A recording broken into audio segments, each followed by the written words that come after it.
Meeting is called to order. Southampton Town Planning Board, Thursday, August 10th, 2023. In the absence of the secretary, I will call the roll. Chair LaFaro is absent. Vice Chair Finnerty is present. Secretary Burke is absent. Board Member Catalanato. Present. Board Member Mutu is absent. Board Member Neely. Present. Board Member Fulham. Present. We have a quorum. Could you please rise for the Pledge of Allegiance? I pledge allegiance to the flag of the United States of America and to the republic for which it stands, one nation, under God, indivisible, with liberty and justice for all. And Secretary's not here. I think we'll hold on minutes. And I think we're going to jump a little bit out of order. We're going to do the Lewis Road. Yeah, so for the board there, I have two resolutions that I put in front of you.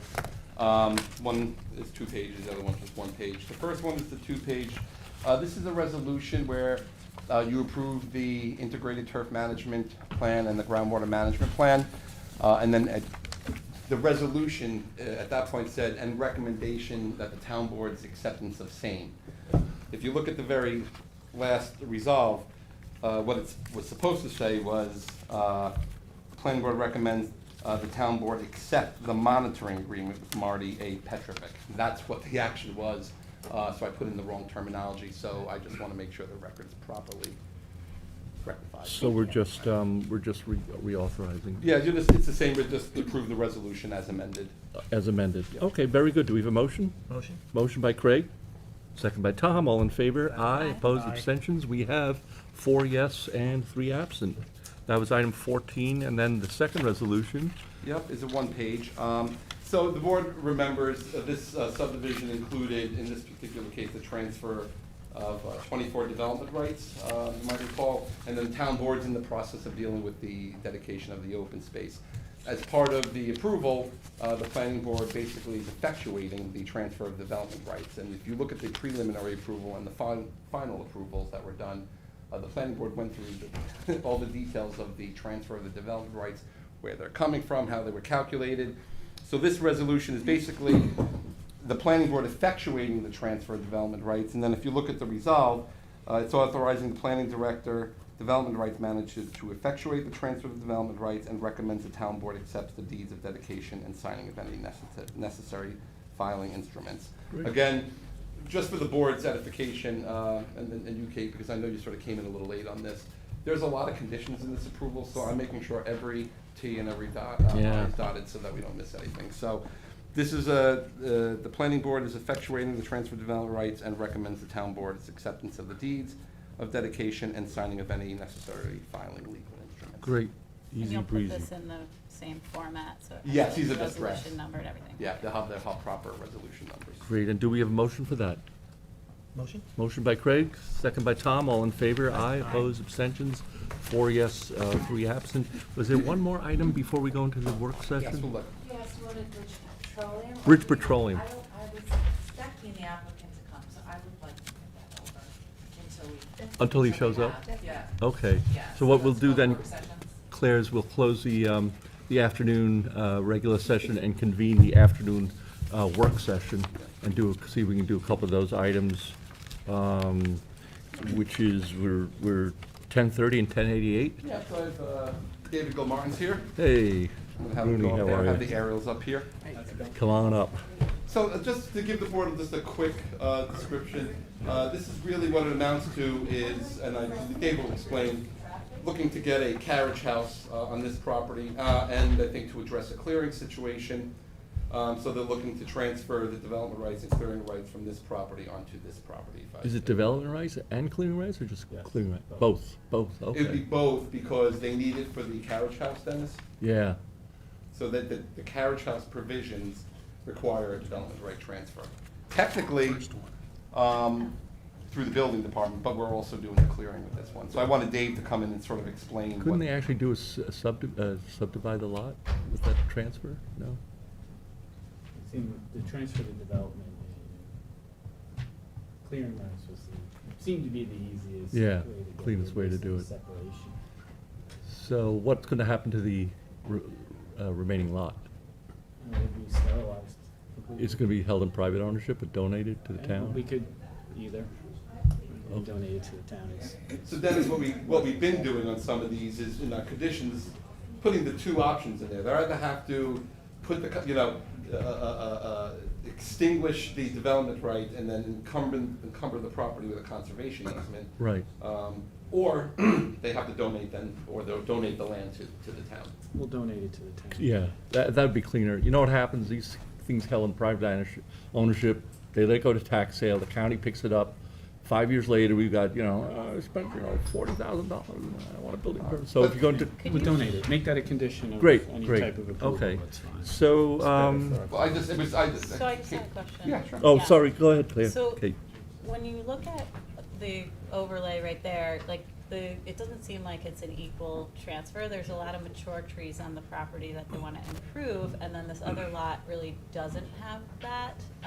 So I'm a little concerned because it's in the APOD, and you really wanna select a lot that's gonna provide the same ecosystem benefit as, what you're Well, transferring to. the lot we're transferring from innately has clearing rights and innately has a development right that we're looking to land on the lot that's already improved. So we'll do a carriage house on there and then meet the clearing.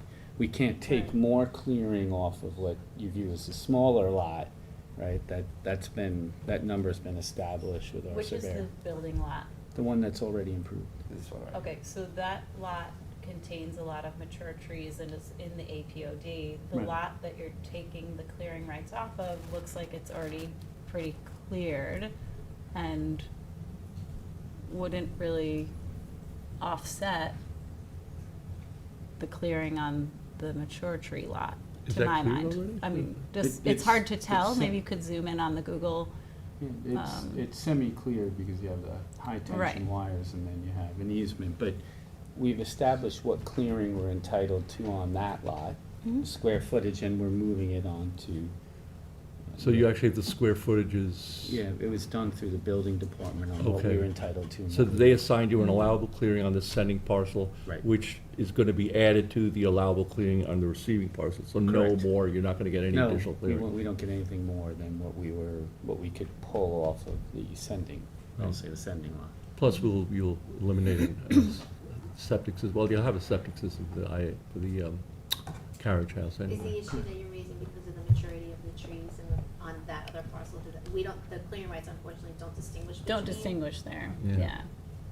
So we have the tools that we have at our disposal. Yeah, it's gonna be one, Who's it's gonna those? be, sounds like it's an equal exchange, It- is what I'm Of hearing. has to clearing, be. but not ecosystem benefits. Well, if the Clearing- town wants to improve it, they. Sure, and yeah, so after we give I'm it not, to you're working, as I understand it now, within the rules that are set forth by the town, which is, but it's also our job to kind of be the canary in the coal mine to say, wait a second, this doesn't, the current rules don't really address ecosystem benefits, and so that's something that we could address separately. Well, But I it do sounds know, like if you you're talk to within the, your right. if you talk to the conservationists, the APOD really speaks more to the ground cover and avoiding fertilized vegetation. In other words, as opposed to focus on the type of, the height of the trees, they're more concerned that clearing doesn't occur and which warrants fertilized vegetation, pesticides, and so forth. The other, again, just if you're looking at a macro level, the other side of it is the applicant's also going to be restricted to the size of the carriage house with this development right. Now, whereas the development right as it exists, you could build whatever the structure is. They're only Right. entitled to I actually don't think it'd be more than 3,000 and no more than X amount percentage of the principal, so. Well, that kind of goes to one of my questions. Is that the power lines running down the Yeah. middle of Yeah. it? So is that a buildable lot? Yes, we provided the variance from the zoning board that allowed it to be placed away from the, Which isn't an ideal building lot to begin Right, with. but if we said no to this, somebody could go in and build a house. 100%. Yeah. Oh, yeah. A lot of those houses there are right next to the power lines. You got this one right here. Yeah. Yep. And the carriage house isn't gonna be anywhere near 28,000 square feet. no. So- No, So Anthony, what's the mechanism for, it would be, do we have to do a public hearing, or do we do it by resolution? I think we do it by resolution. We've done these before, so I'll put it on for next time, Dave. I didn't do a Okay. resolution. I want to make sure Right. that we had the discussion, and then, and we'll put in there what the legal instruments need to be. Right.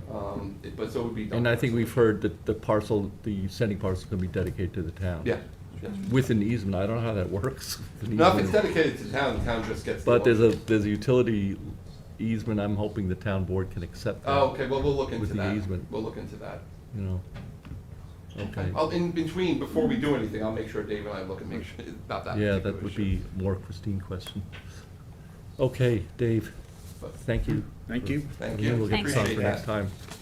Claire's got one, right? And we have another work session, the Parish Art Museum. Are they here? Do we know? Yes, they Claire? are. They are. All right. Come up. Dennis, Parish- to be honest, unless there's, joining open space, that makes sense to the park side, it becomes more of like a liability, because you have a lot of people Who would take title? responsible for maintaining it, and, Who would take time? Then you could just they do, have to stay in it. you could do either conservation easement, or you could have them give it to the common land trust or Or something. something. Yeah. Talk to Anthony. then. Yeah.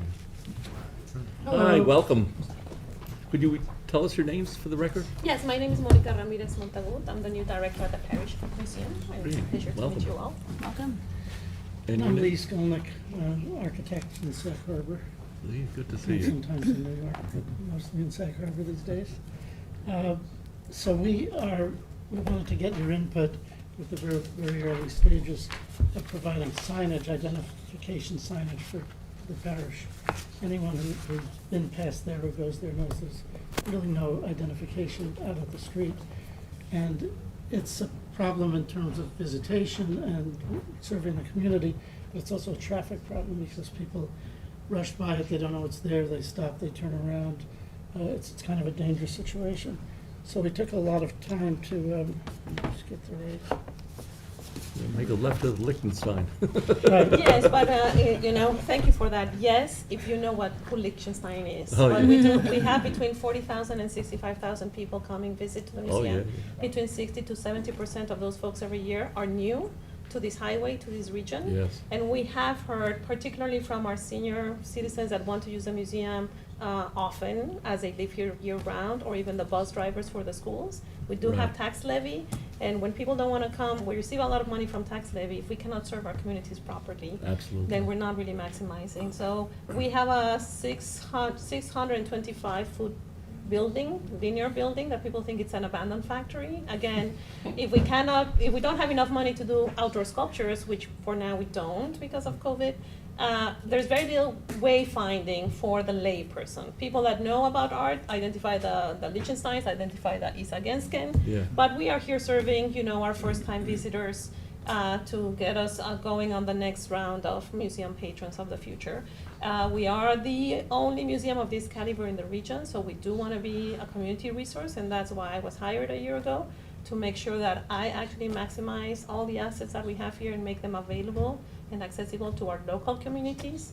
Of course, we serve the seasonal community of New York in the summer, but I am keen on making sure that year-round we are serving our local communities, which is my area of expertise. And for that, we need some sort of wayfinding early enough to let people know you need to start turning, slow down, turn, and on the other side as well. Right. It is the number one complaint I get when I go out in the community. I got a half an hour sit down from the New York Times editor that couldn't find the building. And then, of course, local communities. So Sure. it's the most pressing issue. And, as I came in, I was told that it's impossible, we will never be able to do that. And so we put it to you all, can we be better to our local communities? So I just want to back up a second. So Parish Art Museum currently has their sign on the gates. Right. So it is obviously not front and center, And when they're open, the gates are open and you can't see the sign. and so that is what, but any type of operation, it's when you start to operate that you understand what is needed, right? And they're stuck by the code. This is a residential zone. I think it allows a sign of 20 square feet. So that's not appropriate for a property of this size. Kind of like Southampton College, when they came in, they also have a bigger sign, a bigger facility. They had to go get a variance likewise to the Zoning Board of Appeals at the time. So I thought this would be a good first step because you will eventually get this to approve this, but first they'd have to go to the zoning board of appeals for a variance from the size of the sign, given the special circumstances. So I gave them initial feedback. I asked them to make it a little smaller. But this is what they feel they need. There's 2 signs proposed. One is in the middle-ish of the property. It's a little bit of an angle. So it would go in the field area. And I think it's tasteful. One's coming from New York and the other one's coming Right. from So Montreal. what we did is we did a study and analysis of when do you actually see the museum. When you're coming from the east, you'll pass it in a flash. Oh, yeah, the driveway's Because- right there. Yeah. The driveway, there's a hill in front of us, and Yeah. it's a It's turn. a turn, yeah. So you don't see it until the last minute. So we wanted to do something there. This is a smaller sign. Coming from the west, you have a long view.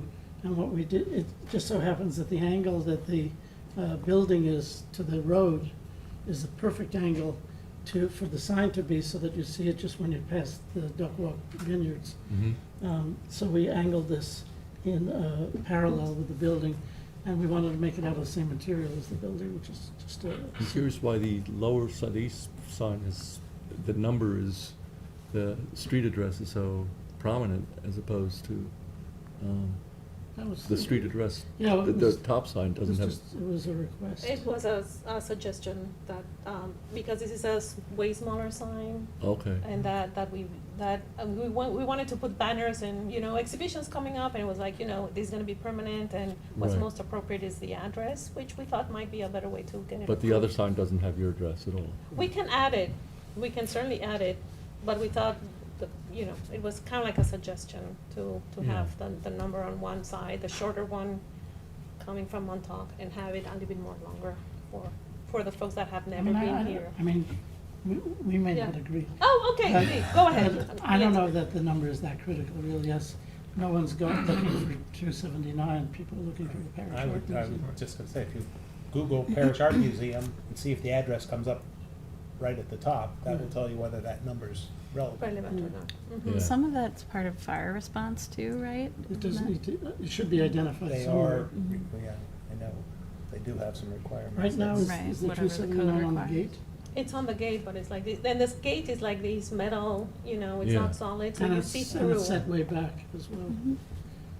So you're seeing the address, name and number against a transparent surface, not a solid one, so there's no contrast, So that's, the lettering is cut out, it's not backlit or anything? No, it's not outside, or- backlit. These are cut out of the concrete, so they're very deep. They're like 6 or 8 inches deep. These letters are actually forward. So it just makes an interesting interplay of, cutting out and adding on. And it's the treatment of signage we have inside the museum, in some furniture, like the podium where we speak from, it's the same treatment. Saying illumination planned. Yeah, the thought would be, I mean, of course, we're very sensitive to the dark sky issues. Okay. So we're using the same lighting designer we used at the church in Sag Harbor. And we can light it from the ground, but such that it will never hit anything Won't- higher than that Won't go line. beyond that, So that's nice. there'll be no spill at all, but It'll be a because, variance also, though. yeah. It will be a variance, That'll be because part of there's the no uplighting Mhm. in Yeah. the town code, so. Right. But if it's very specific, then you can review it and make Yeah, I recommendations. mean, we would submit the parametrics and everything, so you'd see exactly what the spread is. So we love the parish, we're hearing a little bit smaller on the sign. Is that an option? Well, actually, this is smaller than what you saw originally. Yes, Oh, that's this is smaller. smaller than what I saw, Oh, good, yes. okay. What This is- was a what is lot it? taller, this was twice the size of a person, Wow. and it Oh, was very okay. tall, Yeah. which I thought this would be, I Yeah. think it's more effective this way. Yeah. If you go by there, you'll see that, number one, you're not gonna see this unless it's at least, this is the lowest it could be and be legible from driving by in a car, this 5-foot dimension. What about it, as your grasses grow there, is it going to block out some of the? Well, right now, we It's a have a good question. mock-up up there, and you can't see the sign because the grass is in front of it, so it would have to be mowed. So Yeah, the, we would so landscape it. you would maintain that as a mowed area, Just in like front of the maybe sign. just like a A just wedge. yeah, like a wedge. Exactly. Okay, Absolutely. so you show that on your plan with us Yeah. at that Exactly, point. 'cause Okay. the rest is just native grasses, which grow quite tall, and we would keep them everywhere else, but just not in front of the sign. Oh, you would put that lawn in the front? Well, we would, we could just mow what's there. You don't Yeah, have to mow. put it Yeah, lawn. You worked no, we hard on just, that. yeah, we just cut back Yeah, the just the mow grass. it. But like, we have a mock-up right now, but if you drive by, you don't see the sign. I was It's gonna larger say, than I what we're thought, proposing. yeah, because I've seen it. Exactly, so and I already Seen. got complaints like, I cannot see the sign, you know, but we Right. would mow it, but it's the right size for us to be efficient. I mean, I would hate to cut back the sign and continue to have Yeah. wayfinding issues. Well, what you really don't wanna do is go through the variance process, get the permits, spend the money to build it, and then find out that it doesn't work. Right, Mhm. right.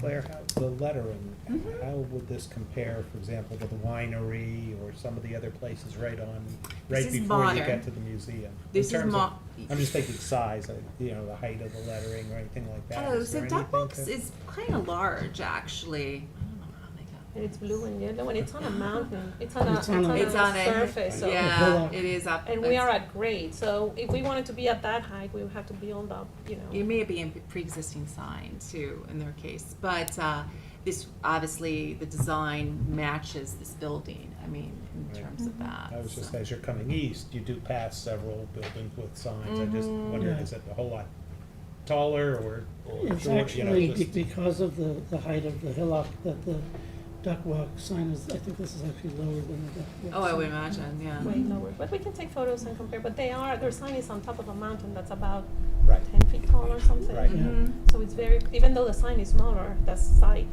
is way more Right, prominent right. than I was us. just thinking you might want to try to make it This meet- compatible. This meets the setback of the 20 feet. How about that one? Also, It 20 does, feet? yes. Great. That one seems easier to read, and, you know, over the years, people do refer to it as the parish, Mhm, right? And mhm. so I really like the look of that. Obviously, it's pretty large, and I guess we'd have to think about that. Mhm. But this reads a little bit, it's difficult to read it because the lettering is so small. So Mhm. if there's a way to modify that, just so it's easier to read and kind of matches that Well, aesthetic, I think we could juggle it's nicely Yeah. done. the number and the letters so that the Mhm. letters are more prominent. Yeah. yeah, we could also go into a rebranding campaign where we focus more on the parish as so that the signs are. Or a little parish bit art, smaller. that's the website, right? Well, it's parish art, yes, Yeah. you're right.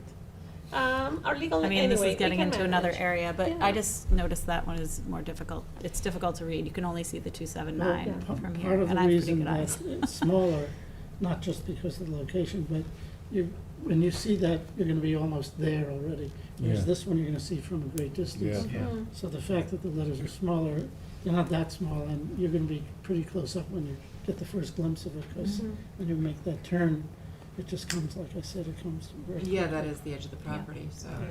I do have to say, we went a lot back and forth, whether it's just the parish or, it is important for artists and for the community to identify it art. as a museum. Yes. So we went back and forth a lot, like, you know, we do wanna say this is a museum, and that's why we have the scale we have, and that's why we have the presence we have.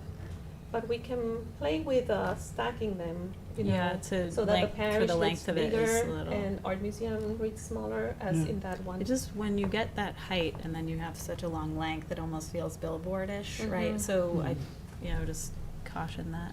I mean, it's gonna be Play around very with it. sculptural, you know, Yeah.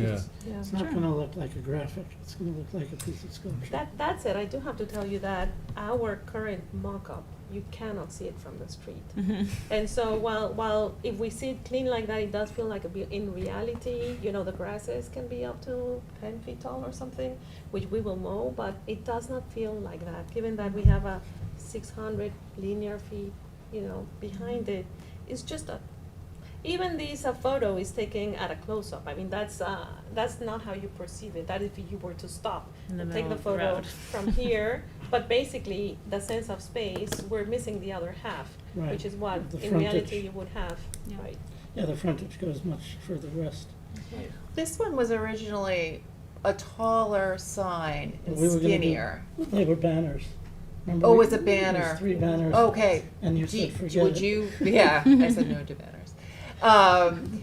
So would it be better if it was taller than skinnier? I We mean, could but I do don't know that. how you read, it's maybe I harder mean, I to think- read. I like the design, I think it matches Yeah. nicely with the But building. maybe it's more The readability parish is really, you know, just thinking about wayfinding and traffic, you know, I wouldn't see that if I was coming from the east, Yeah. and I would see that if I was coming from the Well, west, I- and just playing around I with the think you're length of right. it, if I you mean, I did think look if at we had art, the- that's a personal If we had the choice, if opportunity we to could go reduce the taller, size. and, you know, you can read a sign even if, you know, you're not reading it, you're just seeing it. Mhm. You know, as soon as you see the sign, you know that it's the parish.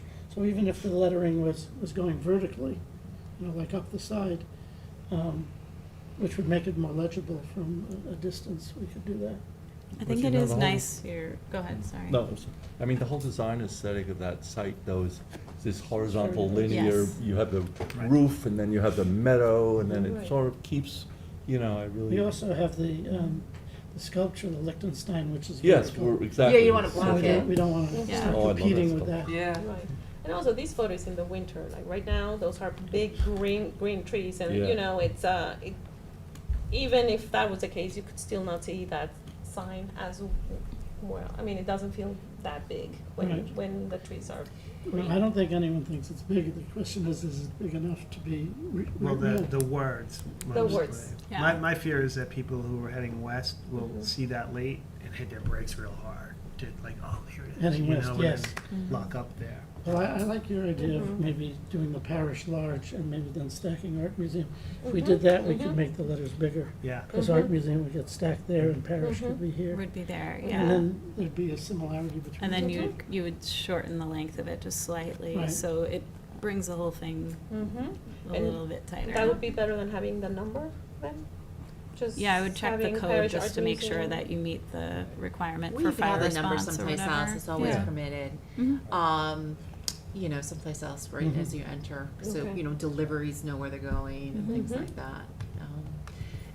Okay, so a little bit shorter on that, just, I'll put Mhm. that as a note. But, Mhm. the next time you would see this is a referral from the For CDA. ZBA, Yeah, okay. so, But, And in the meantime, offer a suggestion, if you haven't already spoken to the Department of Transportation, they post attraction signs, museums, galleries, things like that on Montauk Highway. There is There's a one tiny right little- near you there's a that says tiny- Winery Trail. Yeah. And there's one that says parish, but it's There is about one this there big. already. It's like Okay, this big it's and already it's there? brown. It's brown, no. It's you there. You would never know it was You there. only see it from the jitney at that height, Yeah. you're stuck in traffic. Okay. It's like, oh, there's a Okay. sign. Alright. It doesn't work as a Doesn't work. wayfinding. Doesn't, okay, Yeah. just thought it might help, But we might ask them to place it somewhere else near where or a different color.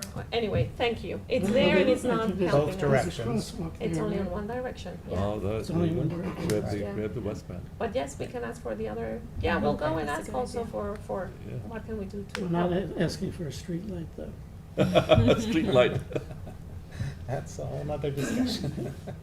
Thank you. Thank you. Thanks very much for your Great. So time. much, you. Lee, good seeing That's you. the part. Thank you, that- Claire. you're very welcome. Have a nice afternoon. Thank you. Yes, definitely. We'll close the afternoon work session and convene the afternoon regular session. We've done the roll call, the pledge. There are no minutes. Are we going in order or? Let's do it in clear? order. Do it. That would bring Anthony up. All right. So then, number 3, Hampton 6 Realty Corp. So, poor Tom, our engineer, is so busy. I can imagine. But I did get his comments for my other subdivision today. So, Hampton 6 Realty, we're just going to do an extension of the action deadline until August 24th. Very good. Do we have a motion? Motion by Kate. Second. Second by Craig. All in favor, aye. Aye. Opposed, abstentions, 4 yes, 3 absent. How about 917 917? is off the agenda, actually. Is off, item 4 is off the agenda. Galilee Church of God, item 5. That's on for reapproval. It is on for reapproval.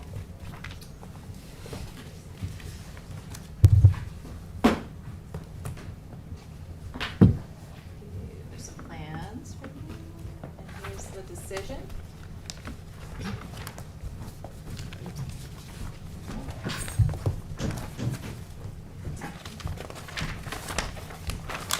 So we saw this last on June 22nd, and the board,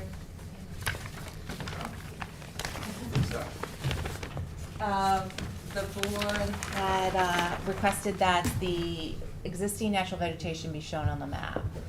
And we had the surveyor go out there, and they've noted no natural vegetation. There is a couple mounds of dirt and some you know, weeds growing on them, but no natural vegetation on the property. So it's historically cleared and therefore not subject to APOD or the Pine Barrens regulations.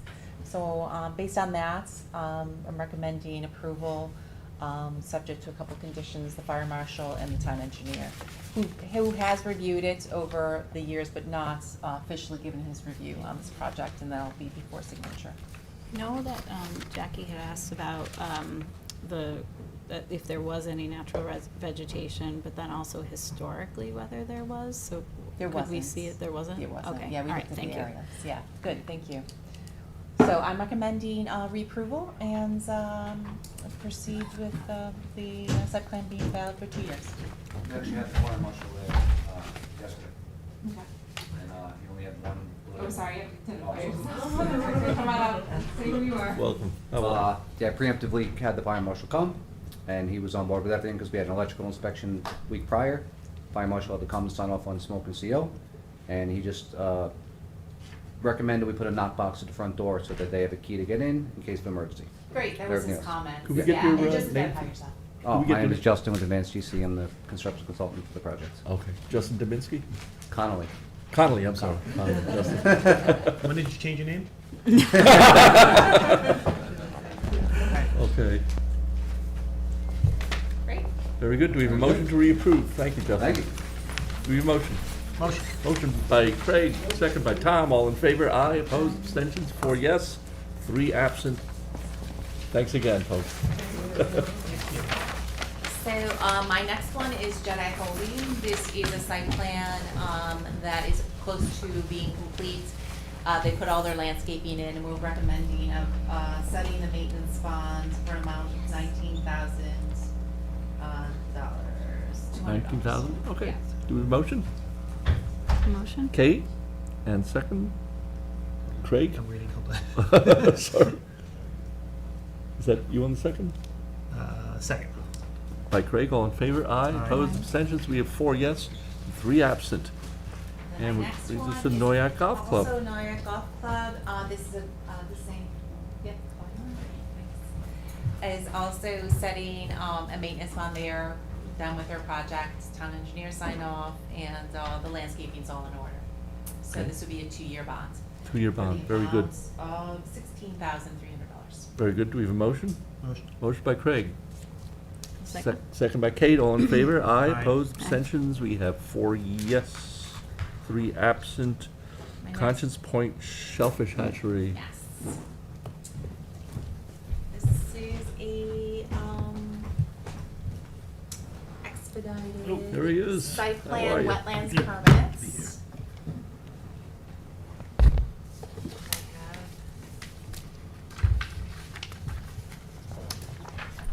Decision for you.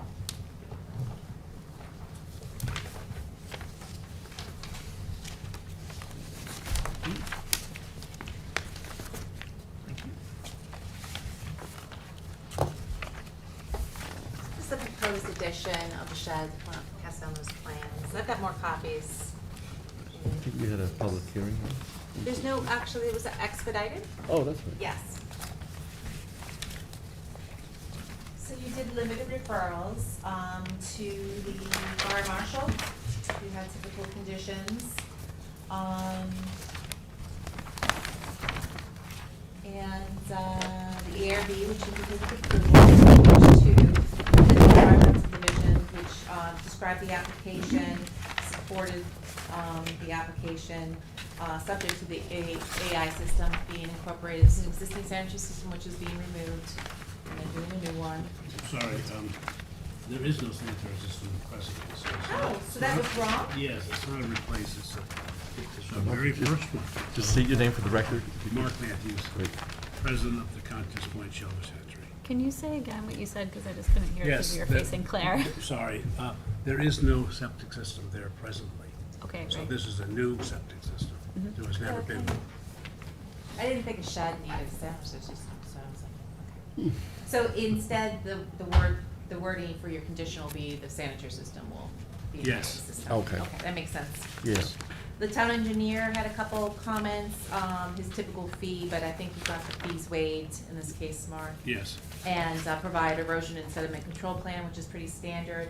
And he suggested a French drain, and Mark and I talked about this. Do you, Mark, you wanna speak about this? Yeah, I talked to Tom about it, and he said that they typically ask for a French drain. I said, are you aware that we've already brought in 18 inches of sand to the property, so it didn't flood every high tide?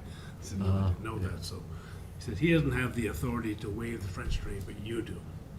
Okay. And so I would request that we not be held to that, since we brought in a huge amount of good sand already. All right, that makes sense. What are we doing in lieu of French drain? You brought the fill in. We brought the fill in, yeah. Which is sand, which is very permeable, so, Very permeable, yeah, yeah. should be acceptable. Do you want me to make a finding to that effect? Sure, Just say, sure, yeah. that there's 18, at least a minimum of 18 inches of sand, which should accommodate the drainage. Good. Okay. We raised the bulkhead, actually. Oh, did you? Oh, okay, great. This is about 8 years ago or so.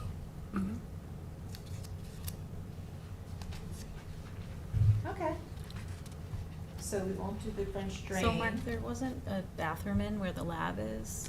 No, there is, we use the marina bathroom, Oh, which is down the way, or seasonally, when that's not useful, one of our board members Howie. lives right next door. Come on in. So, Kind. it's really about time we grow up. Yes, This is we're into our 10th year now. I know, you guys work hard over there.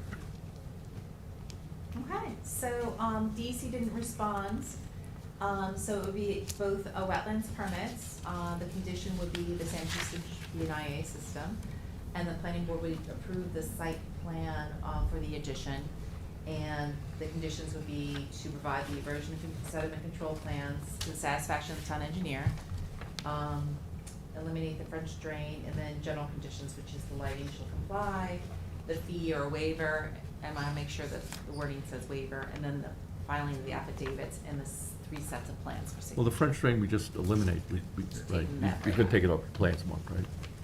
It didn't put it on the plans. There you go, done. Are there night operations there? Are there night operations? No.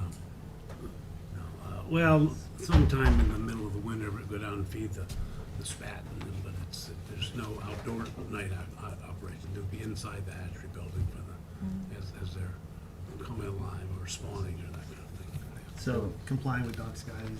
It's not a problem at all. And is, just from when I was there, I'm trying to imagine how the addition goes off, but is it up above, or? No, there's a little shed, I think about 120 foot Right. shed. It's just adjacent to that. Adjacent It to shows on the drawings. Right. It attaches to it on one side and supports in the. Yeah, some of the plans were clearer, I think, on that. Yeah, right? no, it's all there. Any other issues for us, Mark? No, I think we planned this with, the big picture in mind of what's happening at the Maritime Center, the fact that the Maritime Center, the marina property, an opening is being created between our buildings, so there's a pedestrian walkway out to where the launching ramp is and the kayaks and all that, to make these, rather than properties that are walled off one another. Right. They're all public, so. All integrated. So I think we're doing a good job of that, and Yeah. I think that since we've talked, I believe, Aries Design has entered into a contract to formalize a lot of that, the whole planning Yeah. of that entrance way to Conscious Point in conjunction with the museum and with the marina property, so. Yeah, This is, that's great. it's coming along well. You guys have a good team down there. I think so. Yeah, hard working. Okay, very good, we're good to go. Do we have a motion for approval? Motion by Kate, second by Tom, all in favor, aye. Aye. Opposed, abstentions. Mark, thanks. Thank you. again for your hard work. Welcome. Took a lot of big bucks for these projects. And then Jeff said that, the 656 and 664 is, gonna be adjourned. Okay, do we need a resolution to? Yeah. No, just it's not an action acknowledgement deadline. On the pre-submission, that's fine with that. We're not an action deadline for the report? No. No. Okay, so 9 is off. How about 10? We'll have to then. Atlantic. Is Jeff here today? Yeah, he's here. Okay. Unless you want me to do Meadow View. You can do Meadow View. Meadowview? Amendment, yeah. Okay, item 12, let's do it. That's the equestrian facility there. Do you want to be Jack? Oh, thanks. And then did you know our newest planner? No. Teresa Mason. Teresa? Hi, Teresa. Hi, how are you? Still Welcome. for environmental division. Oh, came over from the environment? Yes, she's our principal planner. Oh, She'll be with excellent. us. Seen some of my reports, only they're not. Right. I've seen many of your reports. Yes. I'll go get checked. Okay. Thank you. She's just moving down the hall. Yes, well, literally she's in the same spot because we have no room, Oh, but, she's not moving anywhere. Yeah, exactly. Oh, you know what, I didn't give the applicant one. I think you have an extra, thank you. Yeah. I'm sorry. We'll pass these down. Here's a copy of the plans. This is like an overview of what they intend to do. They're not doing that yet. This is just for the covenant amendments, which we've gotten positive feedback from the Ag Advisory Committee. They agreed to that they could be Yeah. moved, so. I remember that we had a public hearing on this.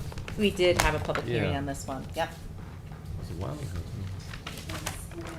Let's see what it Oh, was. Oh, There was a 10-day written comment period. Yeah. There was no public comments during the meeting nor during the public comment period.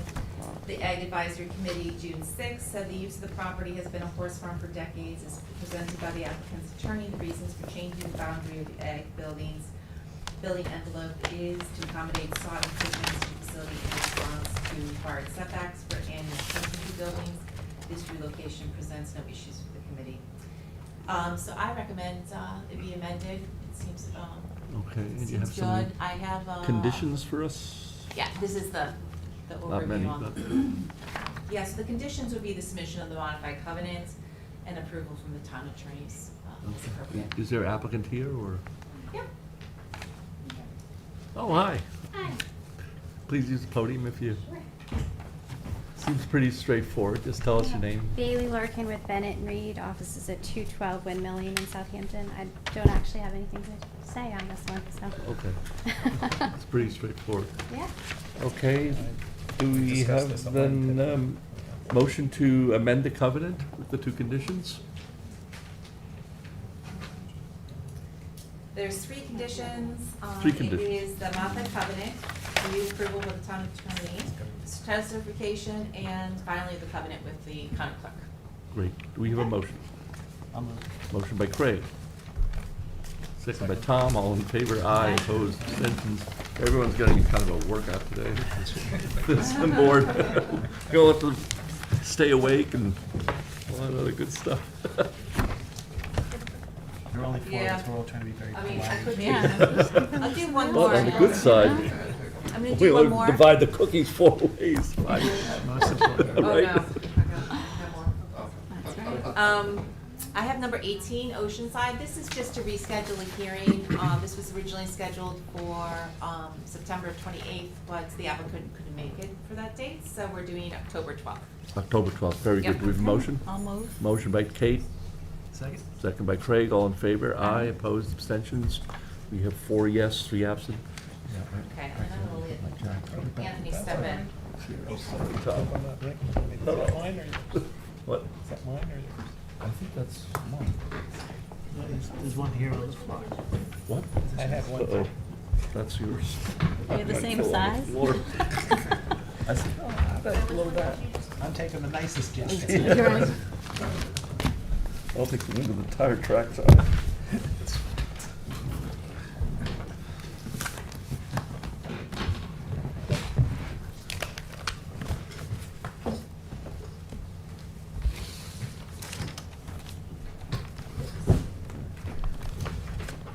Which application is this,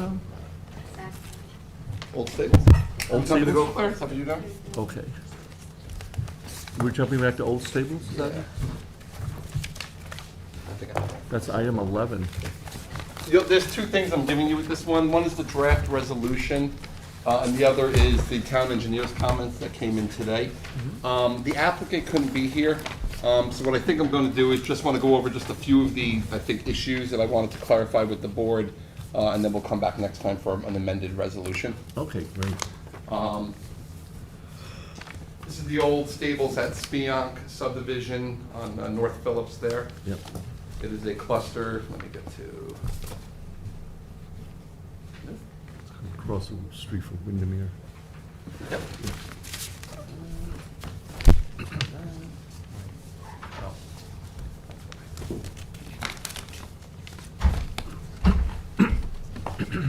So that whole corridor now is getting a nice facelift. Yes, Every, it is. every parcel is getting, slowly but surely getting improved, which is always nice to see. I know, that was one project at a time. Also, we established that green belt, all these linear maps, every one of them, we were able to get that. So there's a nice corridor. I think there's one or two pieces we still have to bring in, but.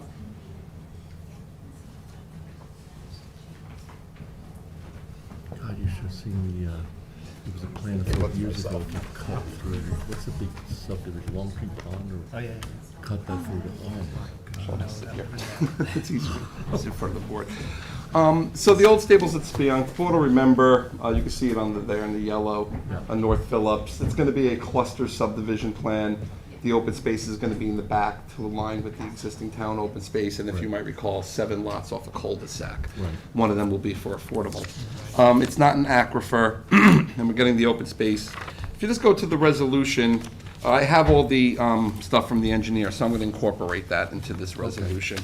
One issue that popped up from the superintendent highways and from the town engineers, that they don't want the landscape island in the cul-de-sac. They don't. They don't. I initially was gonna contest it a little bit, but now I've got the superintendent of highways and the town engineer saying Yeah. remove it. So I just think that I had put it in there to remove it from the Is that plans. a town-wide design now? or- I mean, if they, There were- no? Is Makes that? it harder for the snow plow. Yeah. Right, and there, Yeah. I remember there are issues, there's a landscape center kind of Yeah. to it. There are issues with people parking on them, driving over them. I Yeah. remember this from. So that was, so I just wanted to give you, you don't even have to make a decision now, because we're gonna come back with the reso, but that was the one issue that popped up twice from 2 agencies, because I happen to like the landscaping I like islands, them but it breaks up the asphalt, but the other side of it is I don't wanna get into a position where, because then we gotta backtrack to get a homeowners association as opposed to dedication Oh, to the yeah, town and all the rest of it, you know how that So goes. they're just eliminating the landscape That's- island? that was it. It'll just be It'll be that. asphalt? Asphalt, yeah. Asphalt. Yeah. So that was one issue, and we could ultimately discuss it again. The other thing was, and this comes out of the Environment Division, this is not in the aquifer, we're getting the open space, they're recommending applying the APOD regulations to the lots. I know that this board has done that before, we want to keep trees as much as possible, we are getting a cluster here. It seems that the board typically does this in certain areas. Shinnecock Hills, we do it a lot, I noticed. This doesn't seem to be the area where the planning board typically imposes them.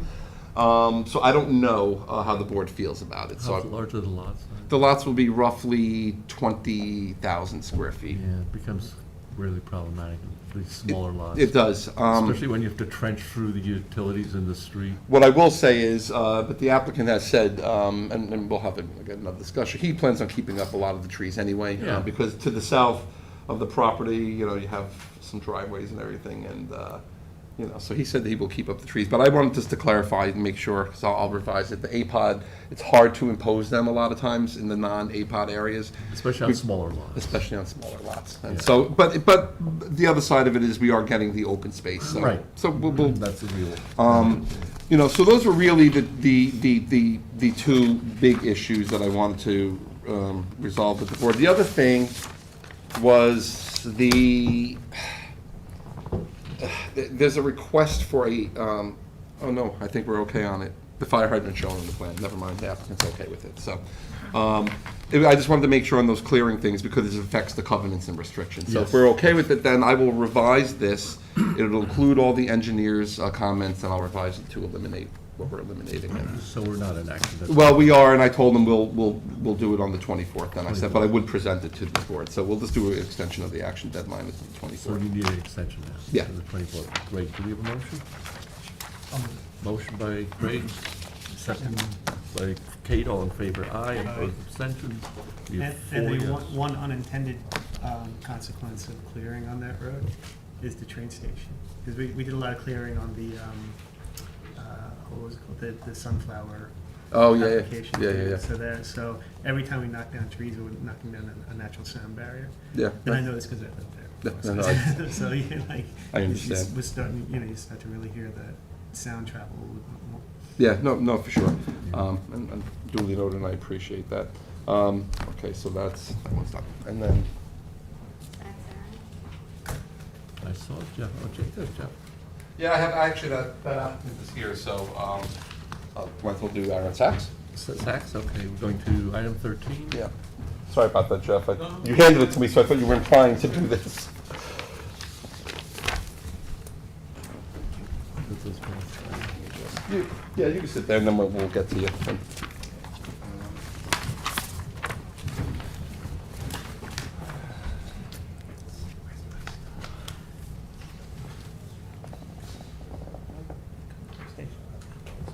That's my stuff, I can never.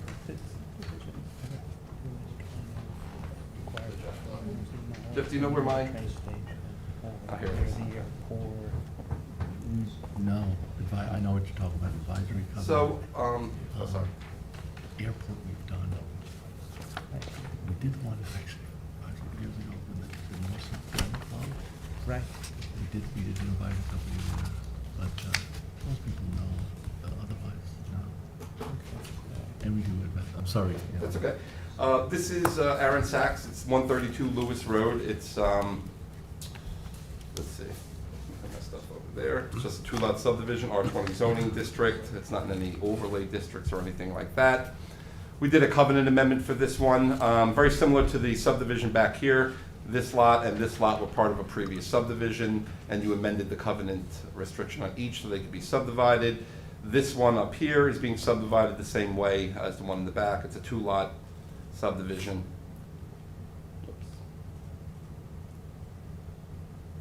On Lewis Road. This is the town park to the south here along the highway there. Oh, okay. And then the 2 lots here, one for the existing residents, didn't require any zoning relief. And so I have a resolution, because this was a final application. Pretty straightforward. Let me just see here. Okay.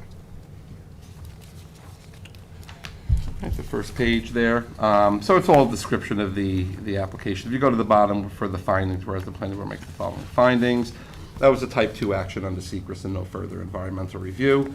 May 25th, 2023, we deemed the application, this board deemed the application complete and scheduled the public hearing, or waived the final hearing with a 30-day written comment period. No comments were received. We didn't get any during the pre-app either. Pre-application report, July 14th, 2022, and this application is consistent with that. Health Department issued the approval for this November 18th of 2022. This subdivision is not subject to Long Island Workforce Housing Act. And because it's only a 2-lot subdivision with an existing residence, the park fee will be paid with a flat fee. It's $2,500 actually. So we did some referrals. We did a referral to the town engineer. We had discussions initially about flagged common driveway or not. So basically, he's just requiring the 3-inch rainfall covenant, which is standard. And then just some minor map changes if there's going to be a common driveway or not. So we'll get to that. Conservation Board made some recommendations. They're recommending, well, obviously it's the high priority area, but it's all going to be IA systems now. They're recommending a 35-foot buffer along the northerly property line from the adjacent residential properties. And then along the proposed flag strip, there's an existing hedge that they're recommending be preserved. So we'll talk about that. Regarding that, it says covenant, a conservation easement or covenanted naturally vegetated buffer, which is recommended, Christine? Well, Sorry. It's just the conservation board, in order to like maintain that 35-foot buffer that's existing, they had said a conservation easement or covenanted naturally vegetated buffer. Which mechanism would you recommend? And maybe we should just put that in our resolution as. yeah, we normally, planning board normally puts them in the covenants and restrictions. I'm recommending It the would 20. be, yeah, because that would then be on the landowner as opposed to doing the easement, which would then be on us. Okay. Typically, and you'll see when we get there, I recommend 25 feet. And then Oh, when, sorry. if someone purchased that, they would have that then in their, you know. It would be under deed Under restricted, it their- would be restricted, if they can come in and ask, obviously. Mhm. There's always a provision to be able to get relief, but it's Mhm. there when they purchase it. Right, so it comes up when the, like, the Title title report. search Yeah, happens? it should. Okay, so that's great. Yep. Then we have the fire prevention. Didn't make any specific recommendations. Actually, they did. If you turn to page 4, this didn't come out of the pre-application. It also didn't come out of the prior subdivision, which is right here. There is a hydrant to the north on Lewis Road, and then there's also another one on Montauk Highway. The town's Office of Fire Prevention is recommending a fire hydrant in this particular case. So What's the separation now? 800 feet is what they're saying. Right now, it's 800, so this would bring it down to 400? I thought 1,000 feet was, That's my understanding. So that's why I graded out. and this came from the. Fire prevention. It came from fire prevention. I didn't get any comments from the fire district. They might not be aware there's another, maybe they didn't pick it up in the survey. Could be. I make sure I always look to see, because our GIS has them. So there is one to the north, and there's another one on Montauk Highway. Maybe they missed the one on Montauk Highway. Yeah. And the Montauk Highway one is within the. It's probably less than 800 feet Oh, than that, yeah. Okay. So, Is you it know. too late to go back and question if the standard's 1,000 feet, why they're asking for one? Well, let's see what the applicant has to say too, and then we'll. Highway Department just always mentions raising aprons so that the runoff doesn't end up onto the property. So that was it for that. And then I'm recommending approval with the condition. So here's my question. Do we want a first common driveway here? Or there's an existing driveway serving the lot, and that could be a second. Then to the south of this, right adjacent to this flag strip, there's a flag strip with a common driveway to the other two lots. So I just wanted to see how this board wanted to handle that. Common driveway would make sense, Common driveway. especially with the school. So the common driveway is what we're gonna do. And that's okay, just so you know, it's not a major map. It's a cross-section that they put on a map. It's not a lot of details for a common driveway. So, okay. So on that one, per the town engineer, so I'll have to revise that to include a That doesn't common. interfere with the current driveway that's going into the garage, right? Because Why don't you come up? Sure. Where do you want me to come? You can come Here? here or there. Wherever you want me. We need a microphone. We have a. Just You can sit there, that's You can fine. sit there. I could- State your There's name. a microphone, huh? Aaron Sachs, 132 Lewis Road. So when they say common, I think that they're talking about a common access point out to Lewis. Yeah, so Once you here's get what I'm us- thinking, Dennis, you're right. It's not as drastic as I make it sound.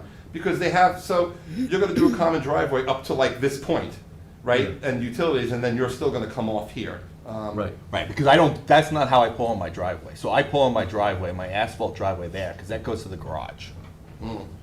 The stone was put in because when I was fire chief, which we'll get back to the hydrant, because I've been a fire chief and a fire commissioner, I would pull out circular. It became a circular driveway. I made it with that stone.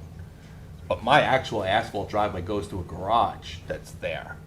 So, common-wise, I mean, I have no problem sharing part of a driveway that goes all the way across, but I still have a garage currently. Well, it's not gonna be practical then. I'm not gonna be able to pull in and pull into the Yeah. garage. So we'll have to leave it the way it is. Okay. Yeah. That's If okay. we're a brand new I always lot. grade these things out when they're a Yeah. little questionable, you know? Yeah. That makes- I What guess what were you the- gonna tell us about the hydrant? Well, so I was fire chief when the other subdivision was done, and I've also sat on the fire commissioner board, and that 1,000 feet has always been the distance, and that's how we design our fire engines and everything for 1,000 feet max. So when I read the 800, I kind of chuckled because I was like, 200 plus feet. You know, and you probably have one, you know, on Montauk. There's two on Montauk. Yeah, there's one down here and there's one in the opposite Correct. direction too. And then there's another one up further, which is the more appropriate hydrant to hit if we were fighting a fire there. So if it were to go forward, it'd be 400 feet apart. It's still about, well, from the further hydrant, it's about 800. It's about 600 from the ones on Montauk. The existing hydrant. Yes. Yeah. Okay. So I think we'd have to ask why they're asking for that. Okay. Yeah. I did hear that in the district meeting, it came up about how come they didn't question it on that other subdivision, because they're 250 feet. They're over Further. 1,000 feet almost because they're Okay. further back, right? Right. I mean, find out have the standards changed or something. I think. They were the same. Like I said, I was chief in I would 2010 think when you- the other one was. So. You would know, Yeah. right? Yeah. Okay, that's, all right, so that's good information. How do you feel? My recommendation is a 25-foot buffer along this property line. Is it wooded now? Yeah, it is. I mean, here, let me show you.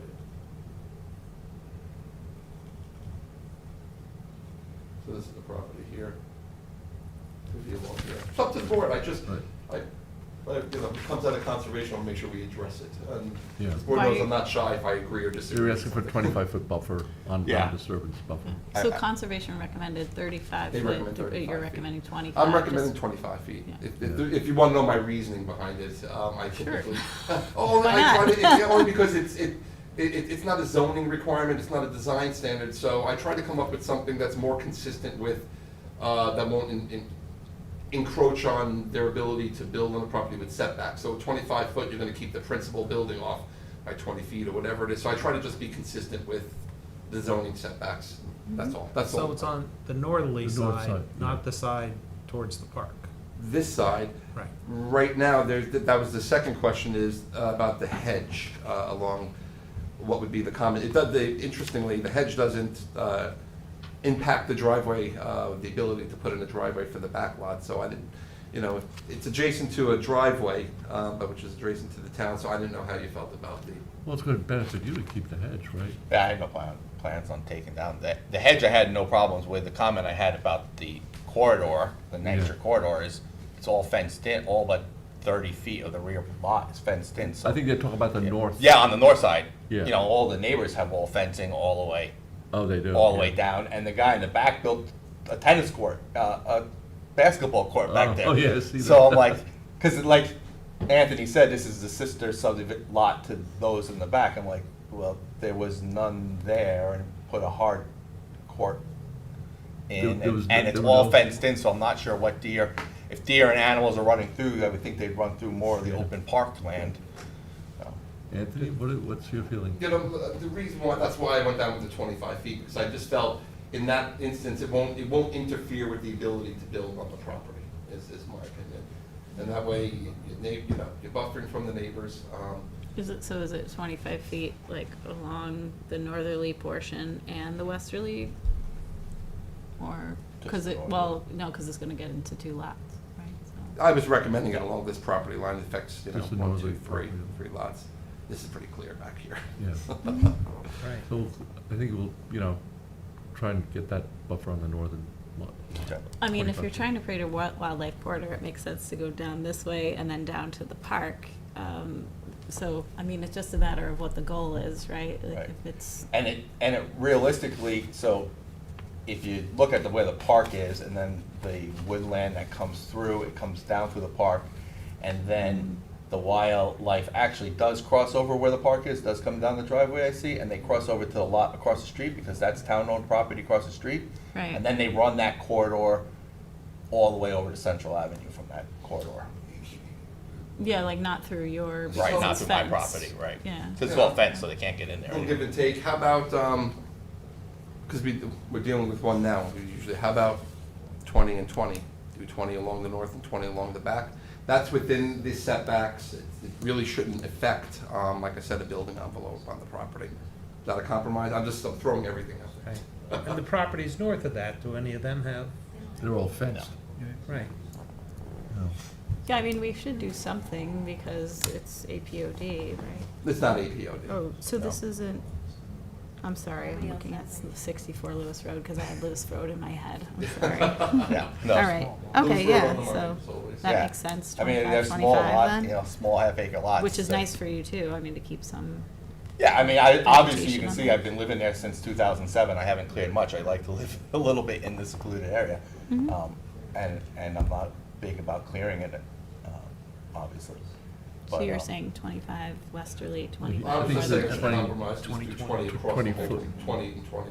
Mhm. The 20-foot along those two sides, that were Well, I just get a little concerned if we start doing that westerly, on you the know. westerly. The south is, the northerly is, Yeah. you know, doesn't, you know, it impedes on the building that's gonna go up there where the hand is, where the hand was.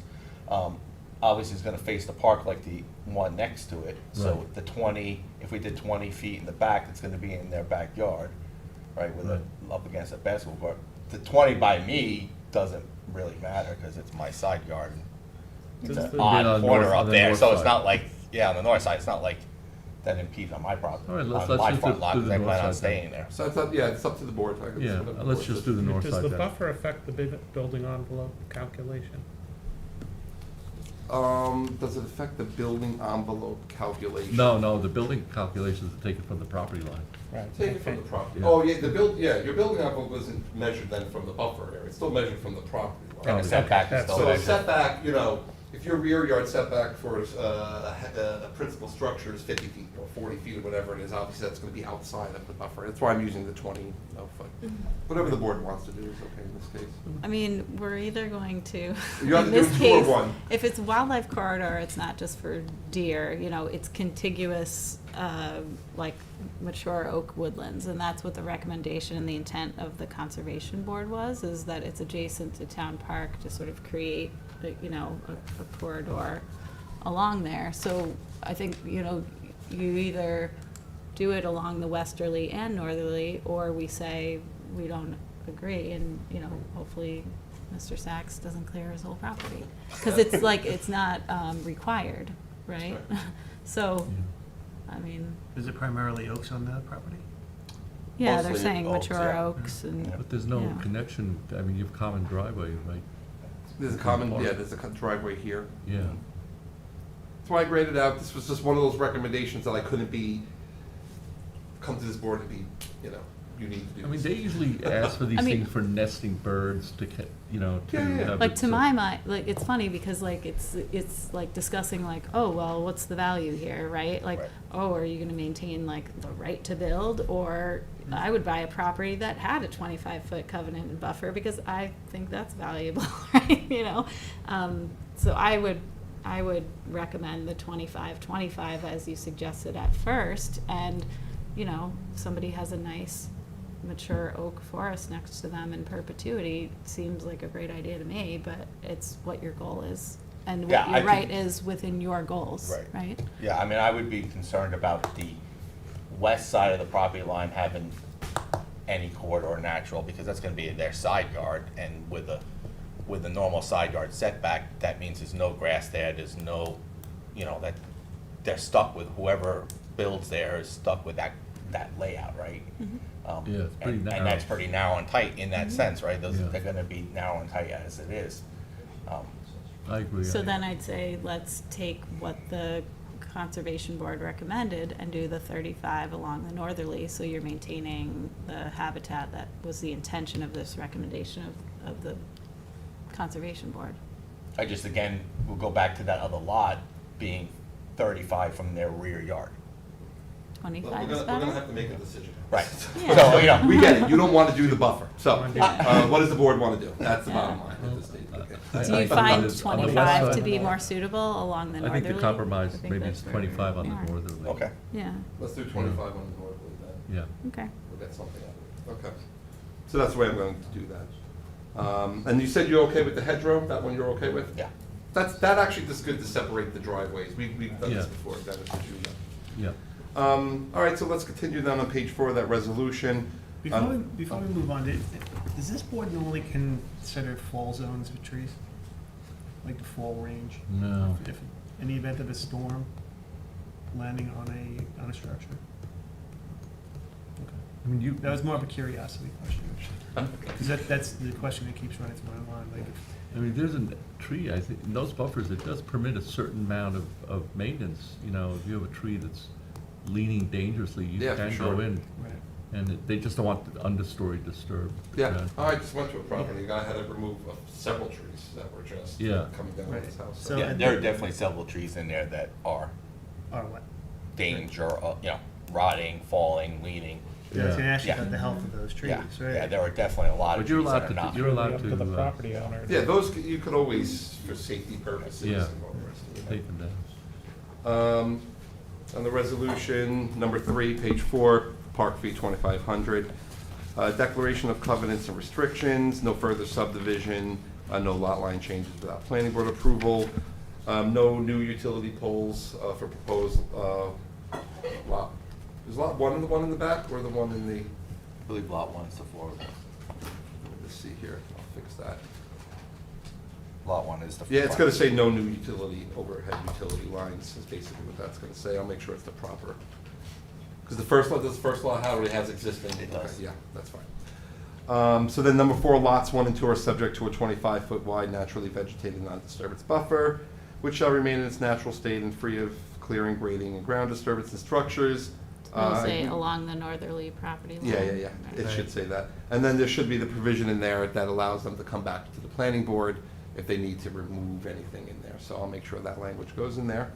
The hedgerow on the flag strip of lot 2 shall be maintained. I think maybe a hedgerow or, what do you think, similar evergreen, in case they did want to come back and take it?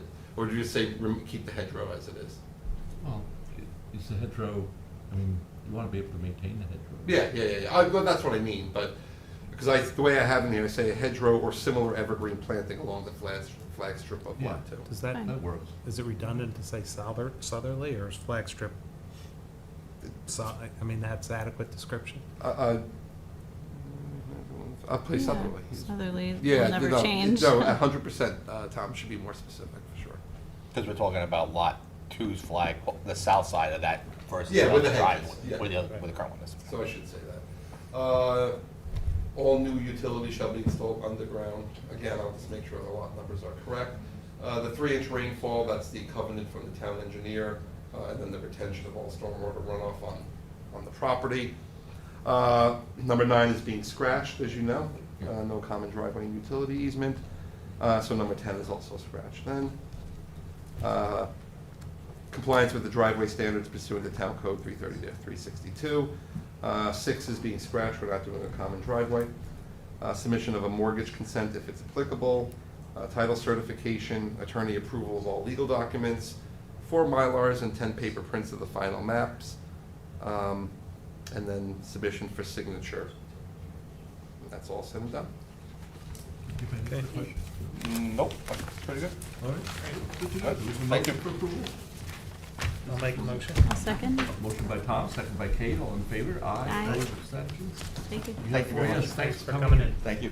And it'll take me 20 seconds, but let's do 15, 16, and 17, because they're all extensions. Okay. Hang on. Welcome Dynasty, item 15. Yes, we're gonna do an extension of the action deadline until September 14th, 2023. I'm still doing the wetlands referral on that Oh, one, so okay. that's the reason why. Gotcha. Yep. Do we have a motion? I'll move. Motion by Kate, second by Craig, all in favor? Aye. Opposed, abstentions? 4 yes. How about 325 Rose Hill? That's also gonna be an extension of the action deadline until September 14th, 2023, also for the wetlands referral. Very good. Do we have a motion? Motion. Motion by Craig, second by Tom, all in favor? Aye. Aye. Opposed, abstentions? 4 yes. And Joseph Padilla. Yep, I just have to, just give me 1 second.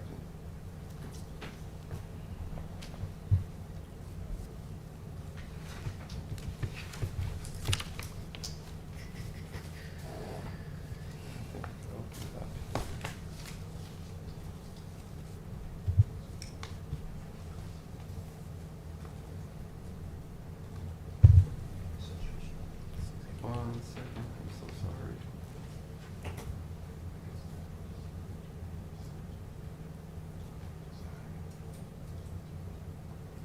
This is, and it's retroactive. This is an extension for them to submit the final maps for a 3-lot subdivision of Joseph Padilla. And it is from July 11th to October 12th it was. Very good. Do we have a motion? Motion. Motion by Craig, second by Tom, all in favor, aye. Aye. Opposed, abstentions, we have 4 yes. And I think I'm done. Clear. We have one. Well, Jeff, you gonna jump in? Yes, we have one to check. Come on up. So we can jump to number. Jump back to number. 10? Like to call? Number 9, the applicant's representative, dated August, or a memo dated August 9th, 2023, has requested an adjournment. And we did that. Yeah, we Oh, you did it, okay, Yeah. I just want to make sure. We're on Okay, 10. perfect. Okay. Awesome. All right, so let's go ahead and move forward to number 10. 10 This is Atlantic Atlantic Golf. Golf Club Turf Bar, and this is the staff report. Yeah, hold on.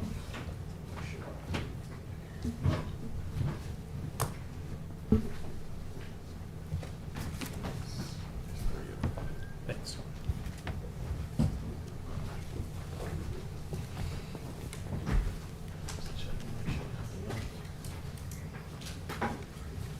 I'm short one. You guys mind sharing? That's not a one? problem. Let me pull it up for you. This one is Atlantic Golf Club at 1040 Scottle Hole Road in Bridgehampton.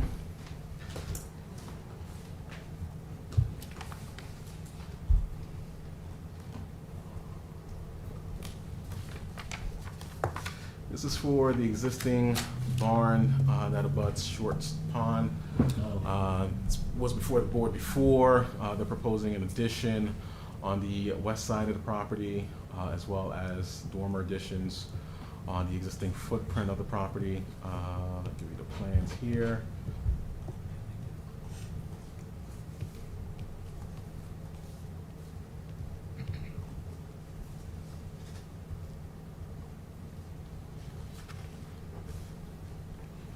So the staff report was generated just before we render our decision on the application itself. We sent out referrals, received some comments back, which are included in the staff report.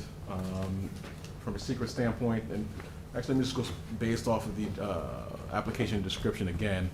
It's for the construction of a 1,254 square foot addition, reconstruction of an existing 3,633.25 square foot storage building, dormer addition, proposed employee bathroom, installation of an IA system, sanitary system, replacement of an aging slab, and replacement of an existing 792 square foot gravel driveway with a 5,150 square foot permeable stone pavers and proposed asphalt driveway to the south of the proposed barn. From a secret standpoint, it was determined as secret was an unlisted action by resolution dated May 11th, 2023. We assumed lead agency and a neg deck was issued as a result. At the pre-submission stage of this application, the applicant requested a waiver of public hearing, since there is no public interest at the pre-submission stage, but a 10-day written comment period was left open for any additional comments. No comments were received during that period. Now to the referrals. I've highlighted some of the comments for each referral. So for the Department of Fire Prevention, received June 22nd, 2023. The one recommendation that was noted here is they recommend the installation of an additional hydrant near the maintenance building and turf building. The private fire hydrant on the property is in excess of 800 feet from the maintenance and turf buildings. And Suffolk County Water Authority hydrant located on Scuttle Hole Road is in excess of 1,000 feet from the maintenance and turf buildings. So that was one recommendation from fire prevention. This was also referred to the town ARB, memo dated June 20th, 2023. ARB did indicate approval as the site plan itself is situated. Conservation Board, which is probably going to be most of our discussion today, is the comments from the Conservation Board. They have about 8, 9 comments here, so I'll keep it short. We can move towards number 3 particularly. Number 3, and I'll read it for you. As previously communicated to the applicant, there are no substantive concerns regarding the landward barn expansion and dormer additions. There are, however, significant reservations regarding the intended perpetuation of the pre-existing wetlands non-conforming barn, parking and access areas by conversion and formalization to pervious pavers. The interests of betterment and wetland protection, the barn needs to be renovated so as to reorient the primary access doors to the south of the structure, together with the relocation of main parking and vehicular access to this area, in order to comply as much as is practicable with the minimum required 100-foot wetland construction setback as per 325-9A. So just so we can clarify what the Conservation Board is discussing or pointing out. Bring this one up for you. They want to bring the pre-existing non-conforming into compliance with current standards to protect the wetland. Yeah, so they're also proposing, see if I can pull up the site plan, here we go.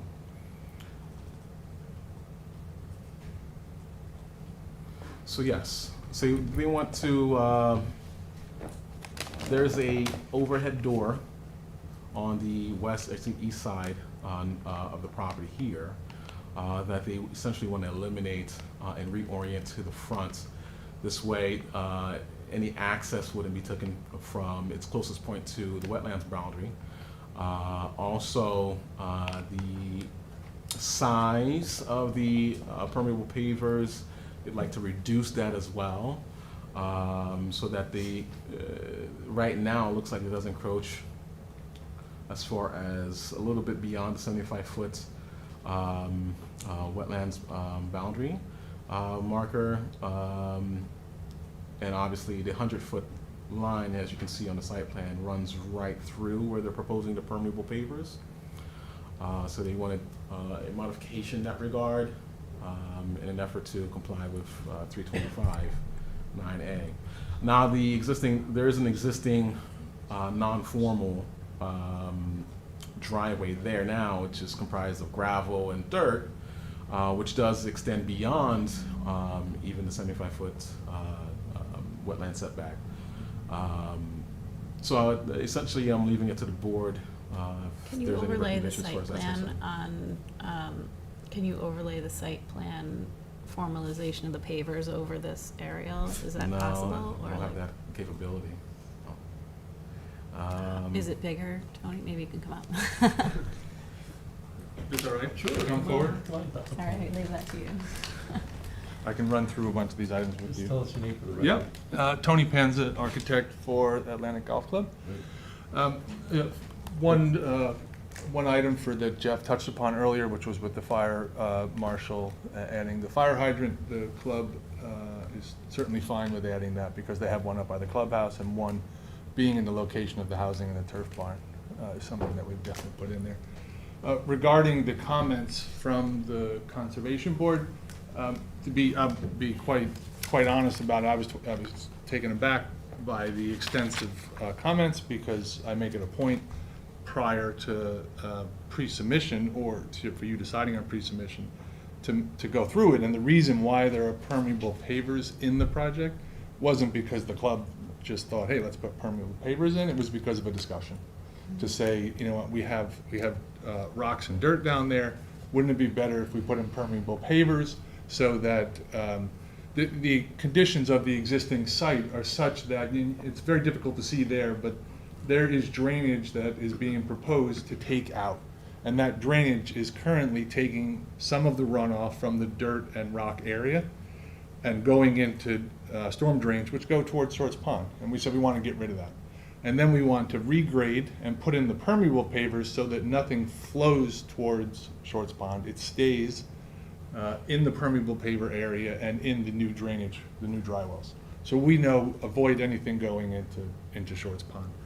So that's why the permeable pavers are there. There's, in terms of some of the other comments, it was actually suggested in number 3 that the main doors be moved from the east side of the building to the south side. It was improperly referenced in the conservation report. The doors are on the south side. They face the road. There is a single door, as Jeff pointed out, on the east side, and it's because of the depth of the building that we just need some form of access back there. And it's always been that way.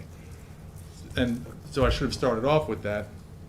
The barn, this barn, and also the Patina barn, which some of you might be aware of on Scuttle Hole Road, which the highway department went in and decided to clear out a whole bunch of trees, so now you can see that barn quite extensively.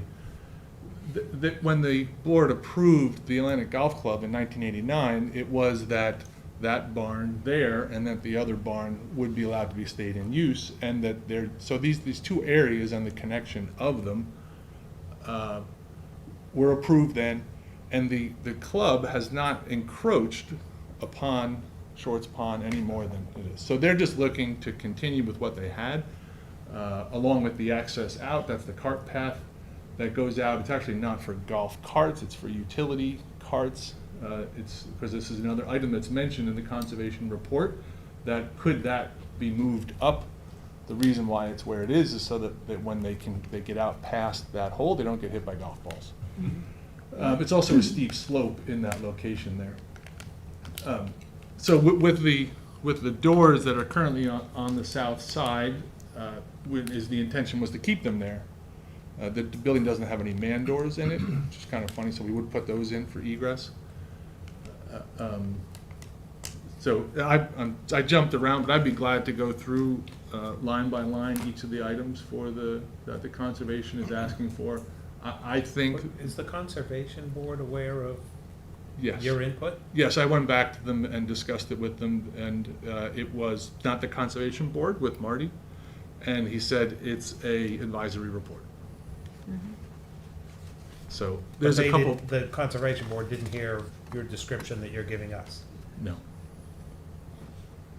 Well, I mean, when we first had our work session on this, I remember we were talking about the permeable pavers and the dry wells, and it does actually provide a protection from runoff. I guess the new information or suggestion that's being made by the Conservation Board is whether the parking could be reconfigured where you'd be move the parking landward so that you're protecting that even more. But it's not required, it's something to consider. So did the, the difficulty in that is if Jeff, if you could go, well, you can actually go there. If you zoom in on that, so the area that is there, right, and I have images, from 20 years back, it hasn't grown. The reason why it's on the east side of it is because everything in the front, on the south side, is viewed from Scuttle Hole Road.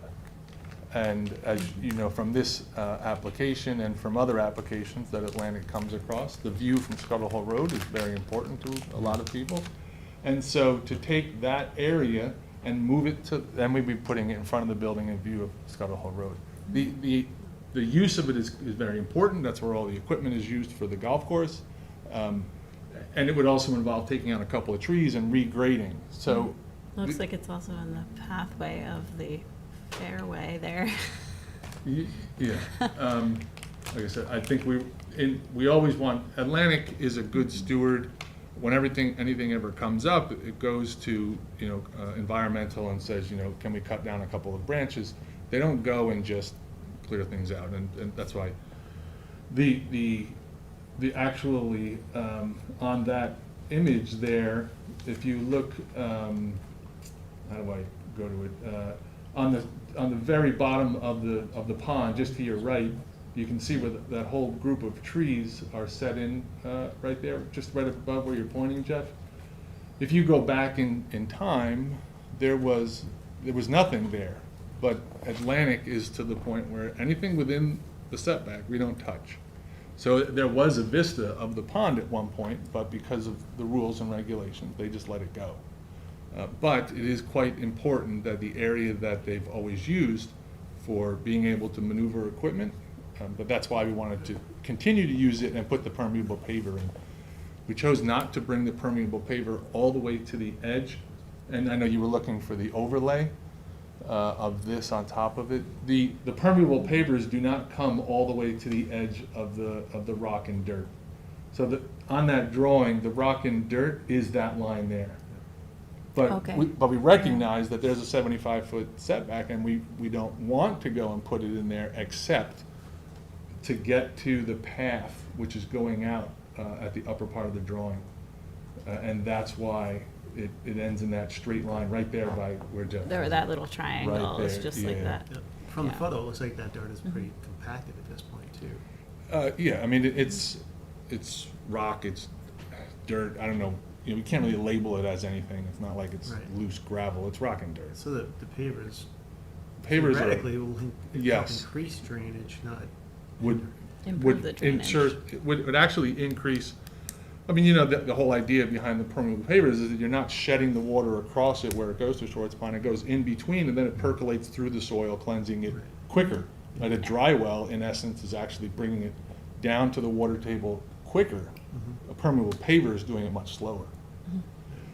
There's also a recommendation that there's asphalt within 200 feet, and it's shown there, and we recognize that there is asphalt. It's the current driveway coming down, and it's a steep slope. We would love to go and put permeable pavers on that steep slope. It's kind of hidden underneath the trees there. Oh, right. But it's a steep slope, and putting permeable pavers, or as also noted in there, loose gravel, is not something we want to put on a steep slope. Right. Yeah, and to your point about the scenic view, putting the car parking in the front there, that presents a whole another Yeah. set of problems, which we'll all get yelled at. But where that steep slope is of asphalt that we'd like to keep, all of that drainage comes down and it goes to either the dry wells or to the permeable, so it will not make it to Shorts Pond. Right, exactly. Right. Yeah, go ahead. I was just gonna ask if there's an opportunity for you to go speak and explain some of this to the Conservation Board in the hopes that they would change their recommendations. Otherwise, we have to either overrule them or go along with them without them having heard the benefit of a lot of what you're saying. But we can make findings that the comments have been incorporated into the plan. When you do the resolution. Yeah. In other words, we state the recommendation and then as a finding, and then how your plan achieves the that. goal that you do. I mean, we talked also, so like this is what I was thinking about when I had said you put permeable pavers and you have your dry wells, but you also have a vegetated swale that like also captures, fills, and filters. But, so without really knowing true geology of what's happening,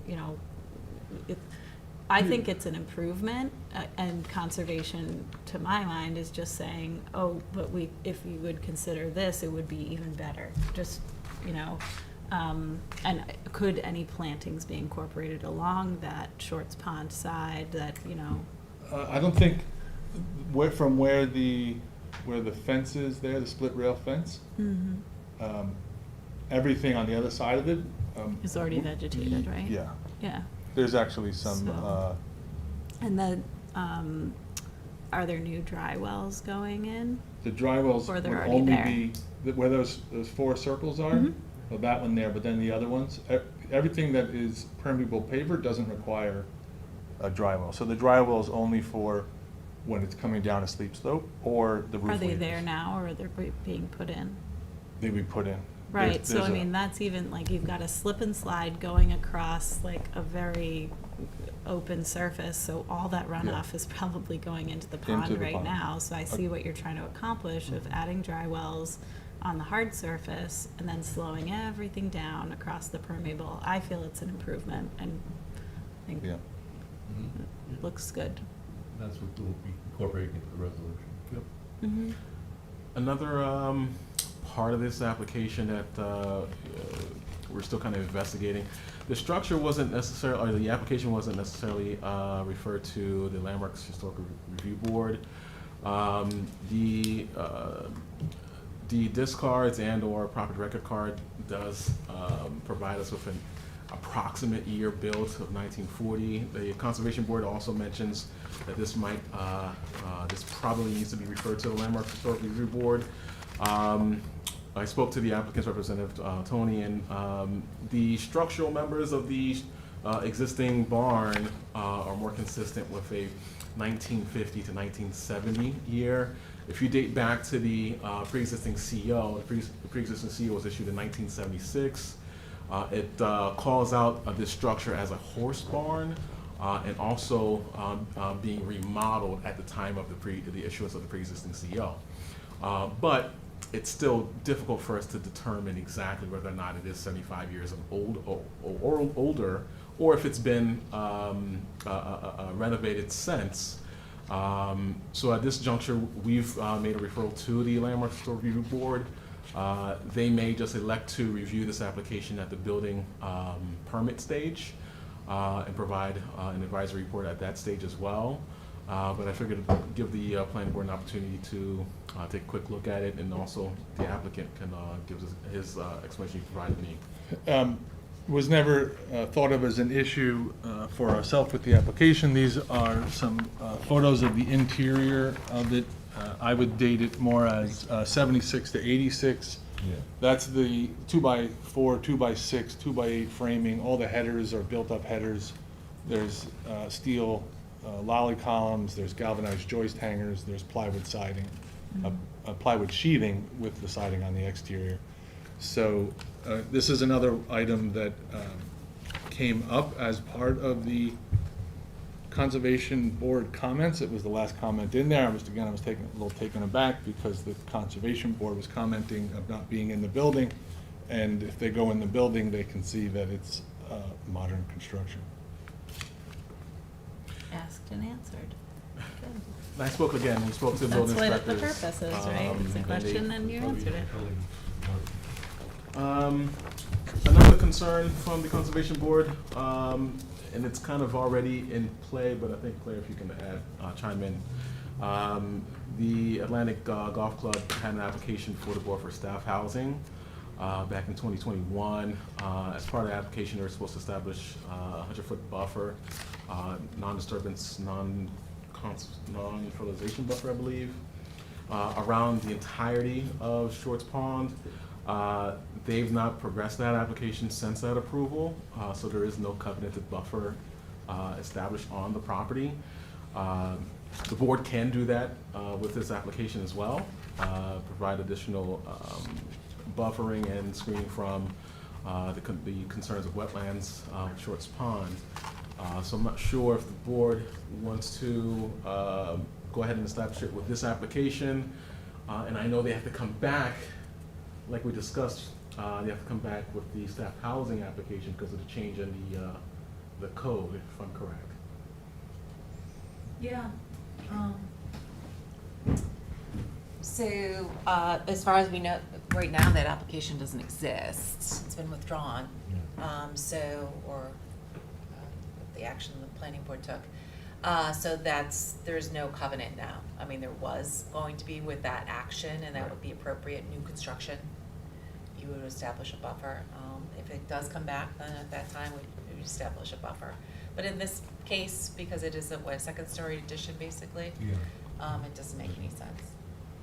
And the other thing about that, as drawn up and agreed to at the time, it did establish the buffer, but it also did designate that those structures and areas of asphalt, dirt, rock, within the 100 feet that are pre-existing and used by the golf club, being this barn, the potato barn, the area of dirt we're talking about outside, were allowed to be pulled outside of it, given that the club was going to give the 100-foot easement around the whole pond.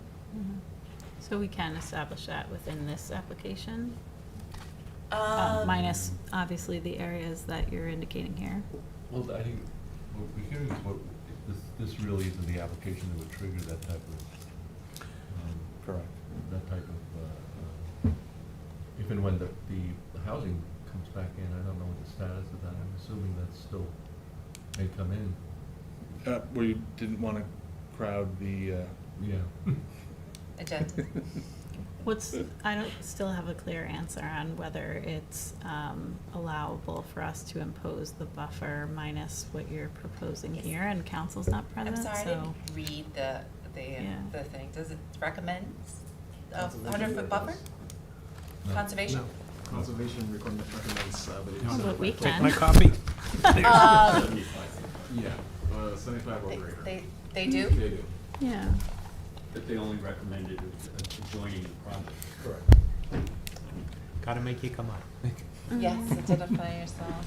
Wayne Bruin on behalf of Atlantic Golf Course. So with the employee housing, the board asked and whether you wanted a buffer on that portion, which is on the opposite side of the pond, and you asked us whether we would consider extending that for the entire portion of the pond, and that was offered to the board at that time. And we will when the application comes in, which you will see shortly. That being said, here they're recommending a 75-foot buffer. That was 100 feet, and as Anthony said, the exceptions, as you do normally in your buffer for existing conditions, or clearly recognize the ability to continue to maintain those.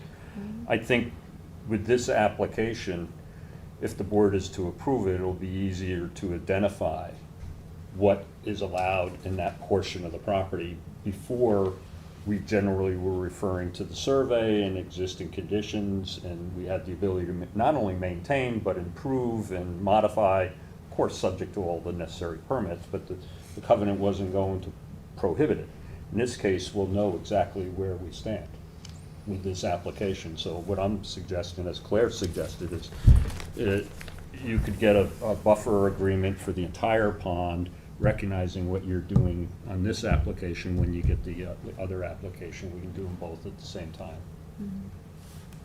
I guess what my thought process is, it's like, we don't have that opportunity in our hands yet. We're about to, but we do have an opportunity in our hands this moment to say, okay, well, let's just do it now. And, with this approval, and that's maybe not a requirement or a trigger, but it is a question to the client who already offered it to say, hey, let's just get it done now, and that's done. And when the staff housing application comes in, that covenant is already established. It's now or later. I'm a fan of efficiency, just to get it done now. I agree with that logic, because, I don't even like talking about other applications that are not before this Hypothetical. board, right? This one is, and if we have an opportunity. I just want to submit, we would only agree if the buffer is only related to this project and not the entire pond. In particular, because you'll remember the other element with the employee housing was the trail that this board wanted, which and that had to be acknowledged. And without all that in place, we wouldn't be able to nail that down and put it in that covenant, which is what we had offered for the entire pond. It's important to bear in mind that the conditions we impose on the applications have to be directly correlated to the requested action. I mean, we can't just, arbitrarily.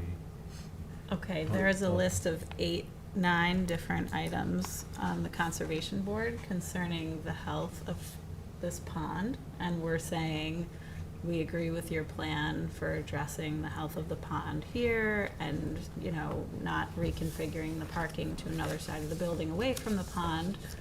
It is absolutely related and not arbitrary to also saying, okay, if there was a 100-foot buffer on the table with another application, there's now an application adjacent to this pond, I would push for it. And it's a question to the applicant.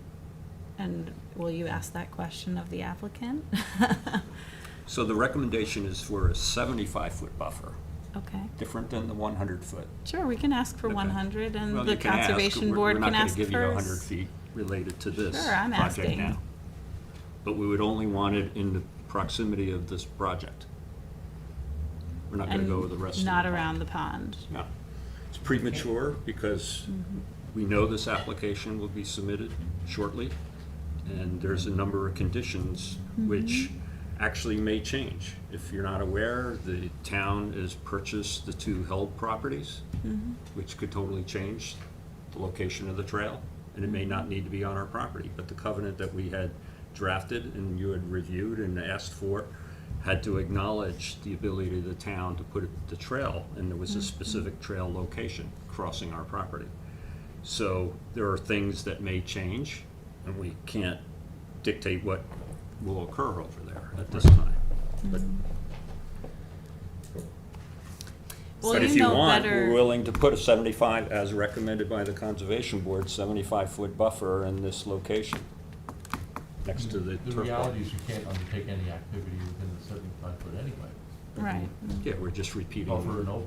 acknowledging the code. The other point is, a covenant is to put a future landowner on notice that there is a condition, that is, which you have to comply with the code. I would suggest a covenant for a normal residential property where there's a likelihood that the property will be conveyed, to put that future landowner is important. Here, I don't see the Atlantic Golf Course conveying this property and needing to put some future landowner on notice that there is a buffer requirement that is identical to the code, which they comply to day in and day out, so, but So what's the problem? what's the problem? Of, if it's already something that they're complying with, why wouldn't they just? Why is it put on necessary to record? encumber somebody's title with a reference to the code? That you're charged with Because knowing? there's a significant environmental resource that is being recommended with 9 points items here that I feel we should be addressing. Right, but I guess the question of what's the purpose of the covenant? Is to protect from any build out because codes can change. The covenant doesn't do that. Covenant is enforceable by the town in an action in Supreme Court, if it's violated. And it puts a future landowner on notice that there is a section of the property that can't be disturbed, which is exactly what the statute says. Right, but the statute can change, right? My concern with putting covenants on specific items. Same time as Atlantic sells. Is the covenants that we're not putting on other items. They could, in the future, be waived as like, well, look, we had covenant 2, 3, and 4, but this other stuff we're doing, there were no covenants for that, so we're gonna go ahead and undertake activities which are not permitted, but hey, they weren't covenanted. So it's almost a suggestion that certain other activities are permitted, otherwise this board wouldn't have covenanted.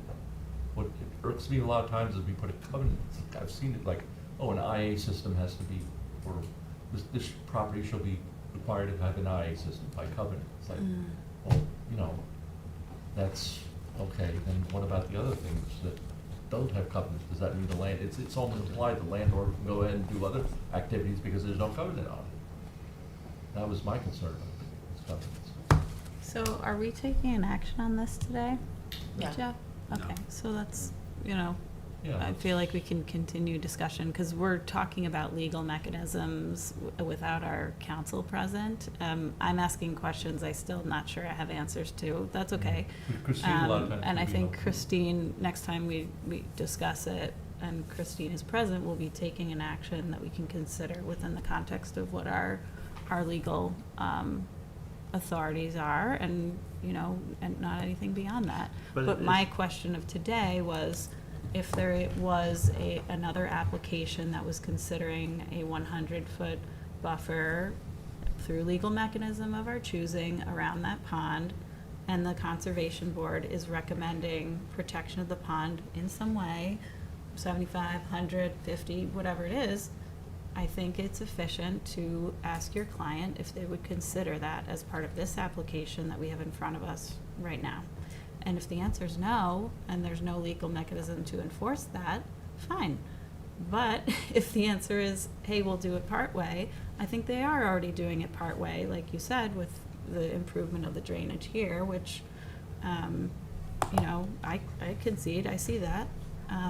But why not consider this other thing? I mean, it's just a question. But would your ask be It's not more- like an would the ask be more accusation appropriate? about what, or, I'm not trying to take away their right to build on their property, but something was considered before that addresses the Conservation Board's comments, I'd like to consider that in response to the Conservation Board's comments. So if you can ask the question, that's all I'm asking for.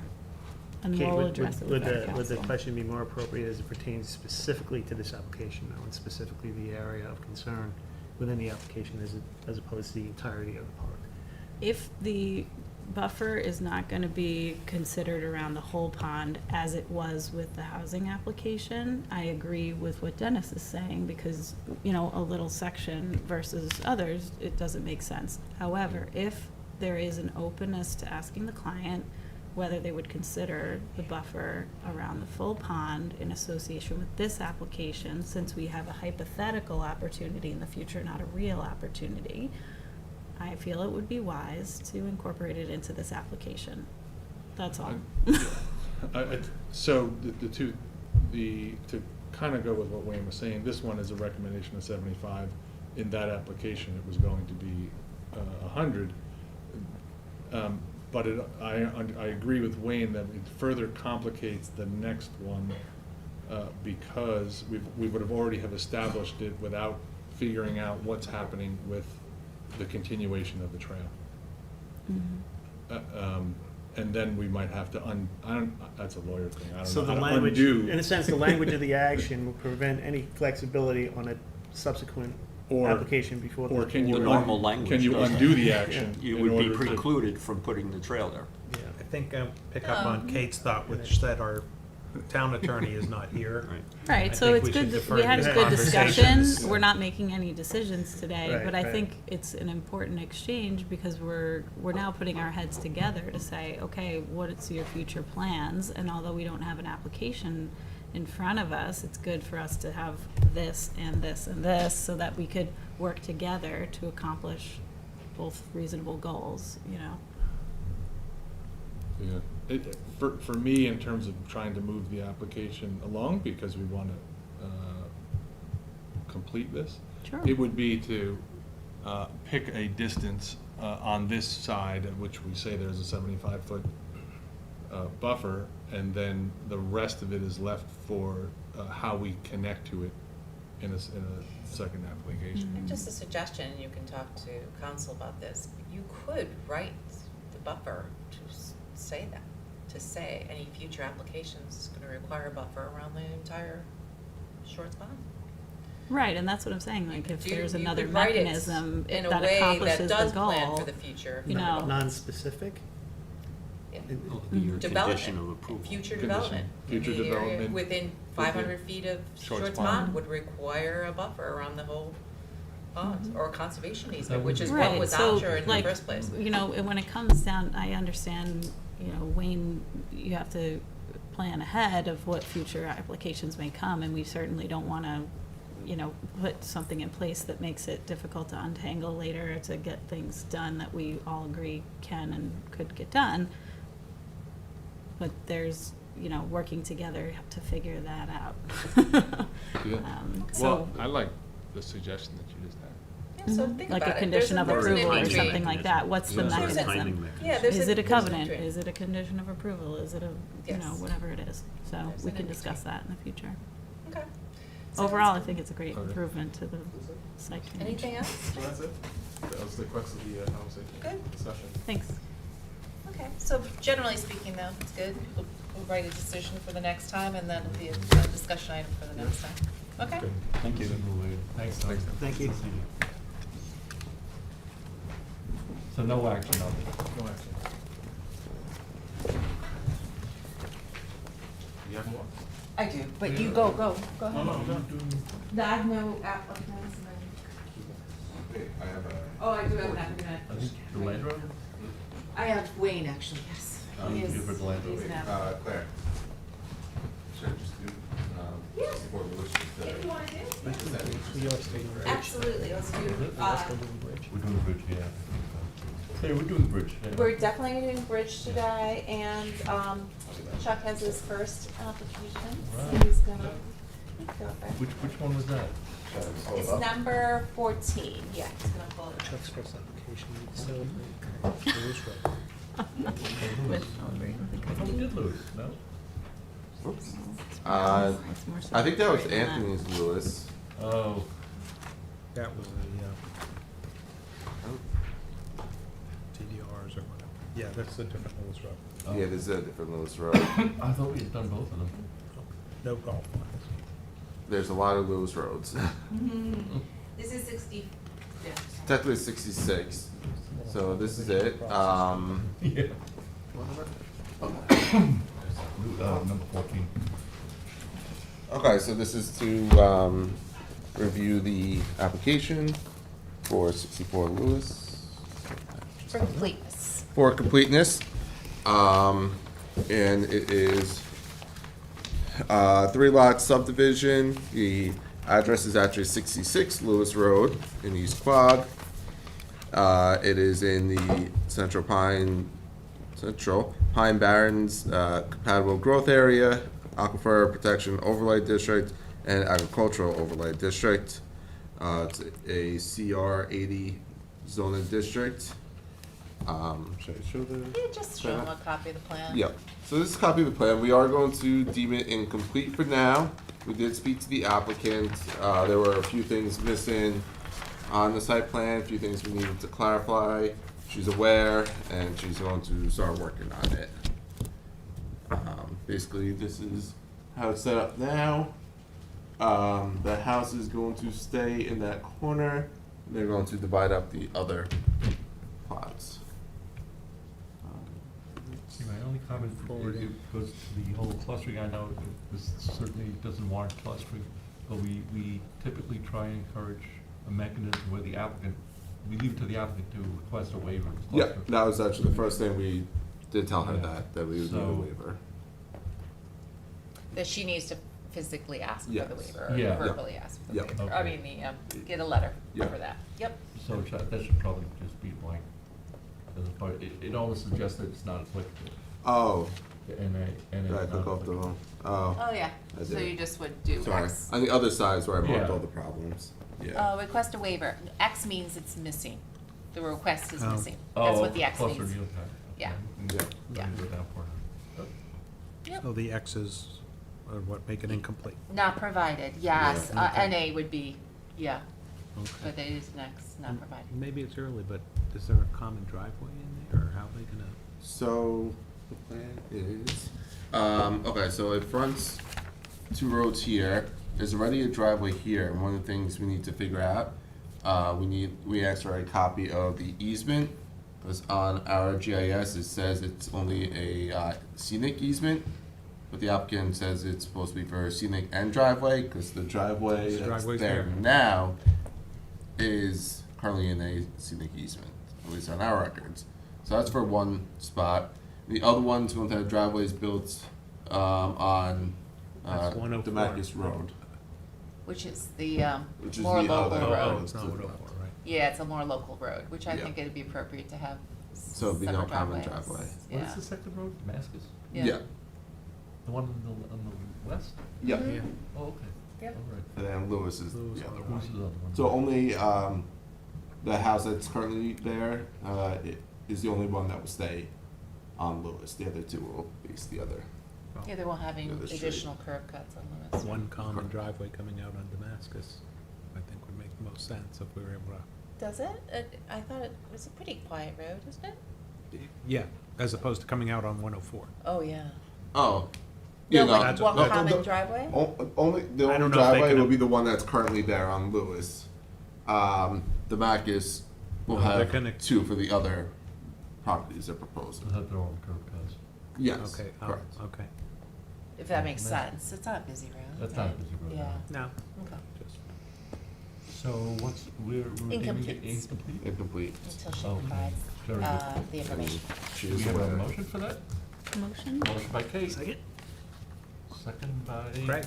Craig, all in favor? Aye, opposed, abstentions? Congratulations. Thank You you. did it. we had a cookie to celebrate. Grab one. What do we got? Your reward. Good stuff. Worth it. There you go. Thank you.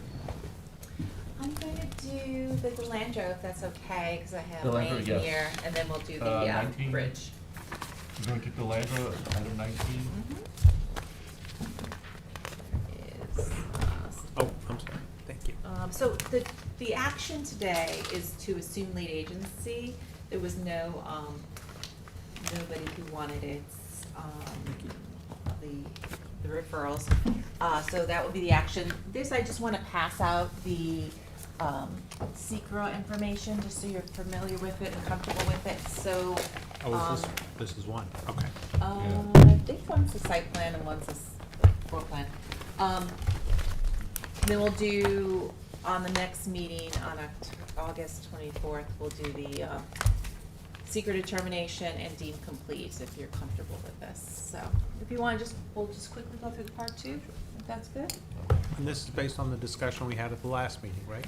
No, this is coordination from June 22nd. This Okay. is, One close to where you were. this is, we're doing Delandro, not for, Am I in the wrong, okay, I'm sorry, Yeah, you yeah, think about- I'm in the wrong, okay. You think about the residential. Wrong one, subdivision. yep, yep. Are we getting all the hate mail? This is the one industrial building where Yes. Craig used to have a shop in the same area. oh yeah, probably our next Kind of- door, right? Yeah. Yep. Yeah. You're right near there. This one. So, yes, this is the one, let me pull up the aerials.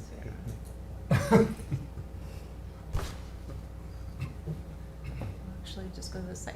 Let's see.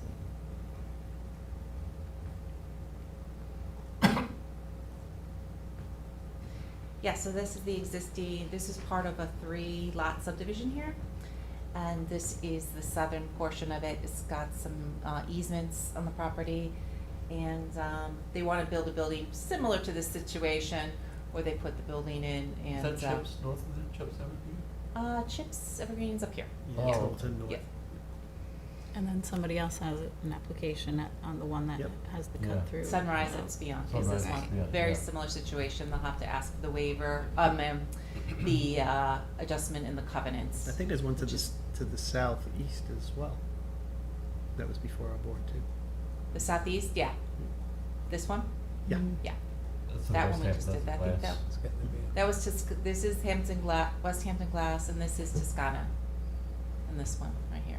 But these are the ones that had some restrictions of these 3 had the restrictions of the buffers in the front and the back, and then the restriction of the 25% clearing on the property. So that'll be a an adjustment of the covenant to be up to the 50% consistent with the aqua protection, like you do on residential properties that were part of that. So I didn't identify any significant environmental issues in this list.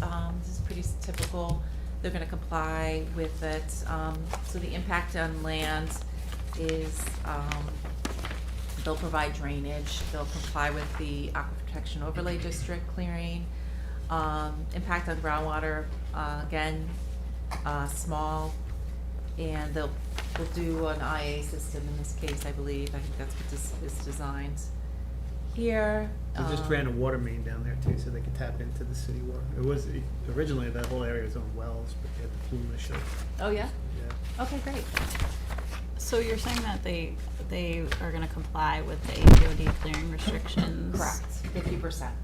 Okay, but it was 25%? Yeah, so at the time of the subdivision, which, I don't know exactly when, but it was like 87 or so. It was, actually I can look the date, but it was before Aquifer Protection Overlay District regulations came into effect. So the board I at the see. time was trying to find out what's the right number. You'll Okay. do that same adjustment for a lot of residential subdivisions at the time. That they'll have a 25% or 35% restriction where they're permitted to do 50%. So the Yeah. code was written in that case to allow you to Overlay do that, that yeah. adjustment. Got They it. need to do this in these cases of these 3 lots here, so. Great. So it'll just be consistent. I did do a referral to Pine Barrens and we didn't have any responses, but we'll have one at the time of the site plan completeness. So I didn't identify anything else, for flooding, plants or animals. Plants and animals, I think this might be northern long-eared bat, so I'm gonna have to notice that. Can't get away from those bats. No, they're everywhere. So there'll be a restriction on that, so I'll put some language in that for that. Obviously, it's not agricultural resources or aesthetic resources, not historic or archaeological, nothing with open space. It is a critical environmental area, that's what the Pine Barrens and APOD are, so I'll note that. Nothing on transportation or energy, noise or odor, or impact on human health. Can we back up to transportation? Yes? Just like Old Faithful, anytime these come up, I have to bring it up. Yep. Spionk Riverhead Road intersecting with Old Country Road. Mhm. There was an accident there last week. Oh, no. Yeah, Okay. a motorcycle accident. And again, I still maintain some significant traffic studies need to be conducted at that intersection. And then Okay. obviously, more cars, more opportunity for accidents at that intersection. Yeah. And it actually, not to cite social media, but we do have a whole community social media presence, and an awful lot of people got on it, complaining about the same thing, pretty much saying the same words I say, that the sight lines were off there. And everybody cheats to the point. You become, you're committed, and once you're committed, someone comes around that bend fast. So you passed a resolution back in February to that Right. effect. Right. Do you wanna refresh it and resend it again? So where can it take us? What can we do? Like- I mean, I'll send it again. I'm not quite sure where it went when we, it goes to the town board, but maybe we could even cite the recent in that resolution. I could refresh it and put in that there was an accident last Yeah. week, and you have the same concerns, and this is, you Well, think and it's now we a- have 1, 2, 3 three, more right. applications coming for, additional traffic that's gonna be coming onto I can that cite that road. It's too. the Do a new cumulative count. impact of these applications. I hate to burden any one applicant with a traffic study. Right. You know what I mean? Right, yeah. Yes. But the notice is to the town board if they're not focused on this. And Yeah. then this is something you've noticed, just even as a, an entity that receives these applications. I can refresh that if you inclined. Did When- anything surface out of the Hamlet study, the Spionk Hamlet study? The initial one, a couple Yeah. years ago, you mean? Yeah, Not really, it wasn't referenced in there, so. that's a key intersection. Mhm. Yeah. And as we can see now, the building is kind of Oh, yeah. escalating quickly. There's more to come. There's more to come. It's up to you, do you want How me do you to? get county involved? I can do that now, I mean, we have the resolution Do you think it would be written. helpful and Yeah. appropriate? I think so. How do you get this in Yeah, I front of the agree. county? Tom? It's good. I mean, not holding up this Didn't application. Right, decide but this just was saying, the like, board? as Decide this per is a our town-owned prior town road? recommendation, a recent Town-owned accident intersection? plus Or is that additional ultimately applications the along county? Spionk Riverhead Road, we ask you to consider again, Oh, right. this, Thank you. more things are happening. Yes. Add to the record. The town could undertake it, but as Dennis just reminded me here, pointed out that Old Country Road is County Road 71. Generally, the county would take the lead. I mean, I remember looking at this intersection many years ago. It not is? Formal, that's how it's labeled on here. On the textbook? Oh, there. Survey. It's I'm pretty sure it's county. It's county intersection town. County. Usually the higher jurisdiction would take the lead, Yeah. but that, Well, it's there, it's up to them to decide if they want to. Well, So- it said, Riverhead is it county. wasn't sent to the county the last time. Do you wanna refresh it, then send it to the county too? Or put in the resolution that we recommend this go to the county, since Old Yeah. Country Road appears as County Road 71 on, That's good. now, Sorry, Wayne. yeah. It has nothing to do with this application, Come on, it's come on, just come on. separately. I fully appreciate your concerns, but it's not something, as you indicated, that this client can do. Right, I mean, nothing- Even if you wanted us I'm to do trying a to balance traffic that, I study. really am. I don't want to burden your client. Yeah, but that's a traffic study, by the way, impacts analysis shows the difference between what you're allowed as a right and what you're proposing. and we're allowed as of right. So what really, as you said, is a cumulative study, which is something out of our control, something with the town or the county, and even if we did, we have no authority to go down and do something at that intersection anyway. Right, yeah, it doesn't really impact, But right, doesn't I impact agree, this but application. what you did before is the way, but, you know, maybe, again, it's one of those Says things, you County gotta go Road and stand in front of the town board and scream. That's what it says on here, I couldn't Screen. remember that, but But I. Not necessarily you, but I mean, yeah, that's how it gets not. to the We top have of to the double file, check. so to Right, speak. yeah. So Say it it says again. it's a Right. collector road. Spionk Riverhead Road is not labeled as such, but That's a town Old Country Road says it's County Road Country. 71. It's a total.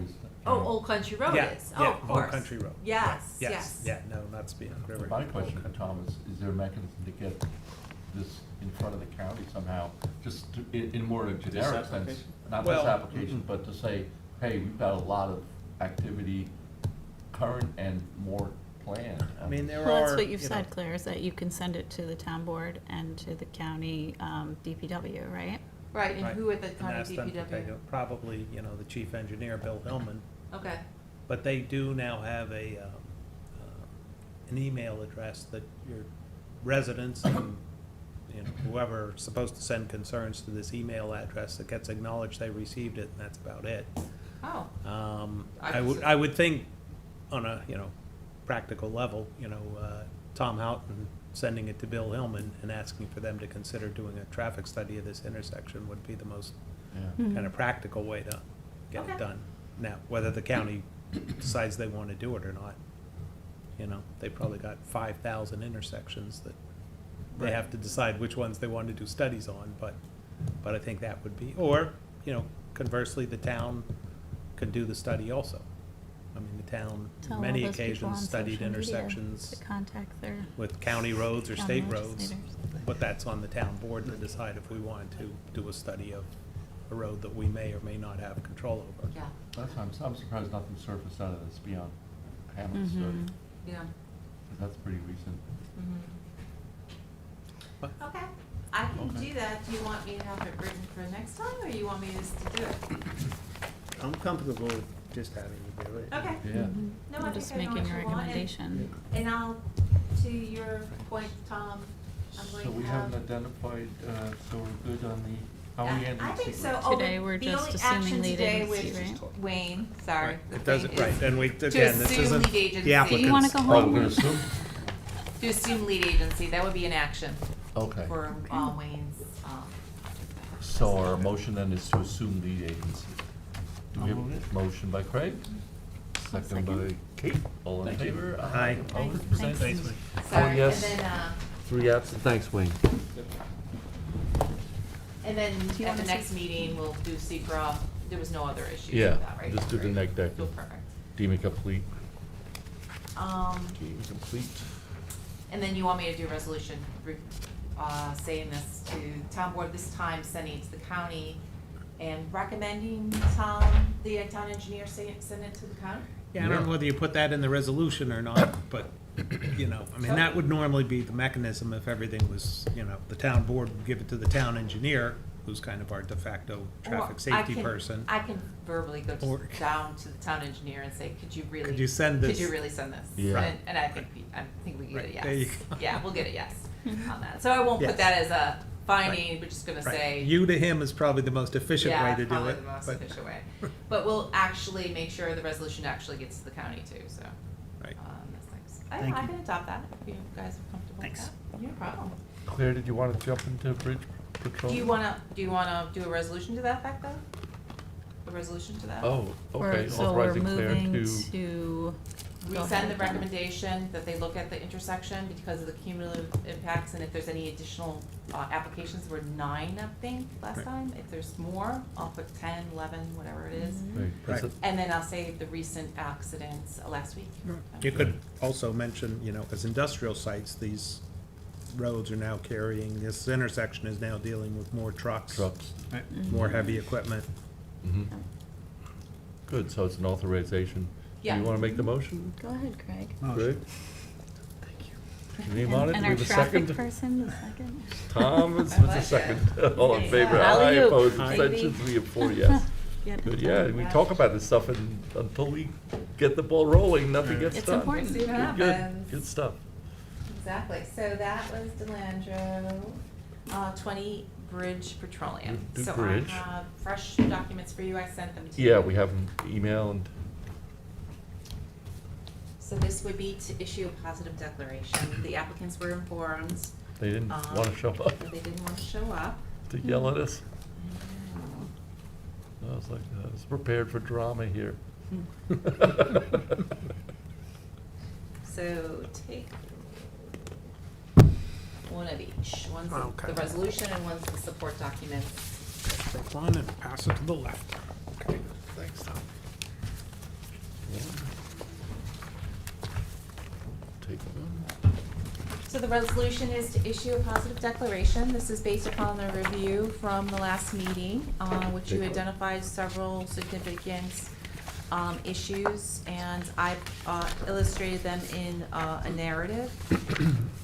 Which, would you like me to read? Part 3, Part 3? should we just go to that? Yep. Let's Part do 3, 1, and I can read it if you'd like. It's toward the back. Yeah. Yep. So, impact on land was a large to moderates. Projects for a change of use from a service station to an accessory, to a convenience store, accessory to an existing gasoline station. The application also proposes 2 canopies over the existing pumps. The zoning board appeals were required to determine if convenience store uses as designed is accessory to the gasoline filling station. The planning board has ongoing reservations as the ZBA making this determination of accessory use.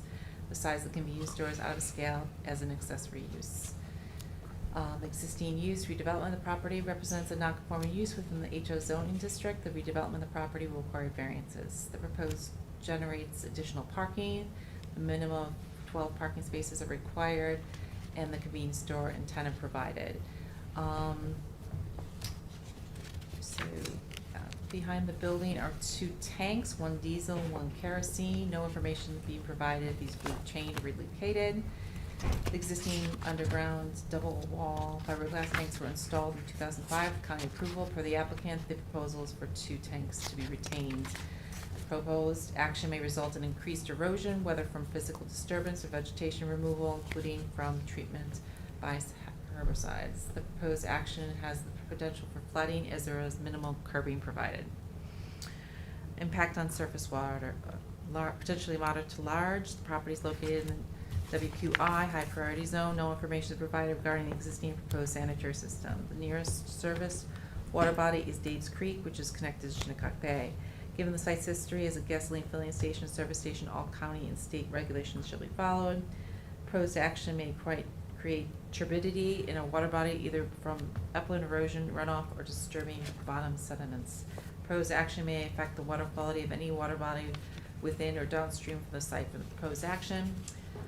The proposed action may require the construction of new or expansion of existing water treatment facilities.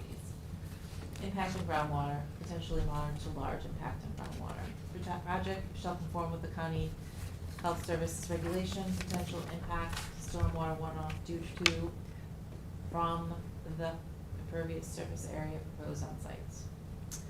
Proposed action will require a bulk storage of petroleum or chemical products over groundwater or aquifer. The convenience store will result in an increase in gasoline sales and potential impact on groundwater.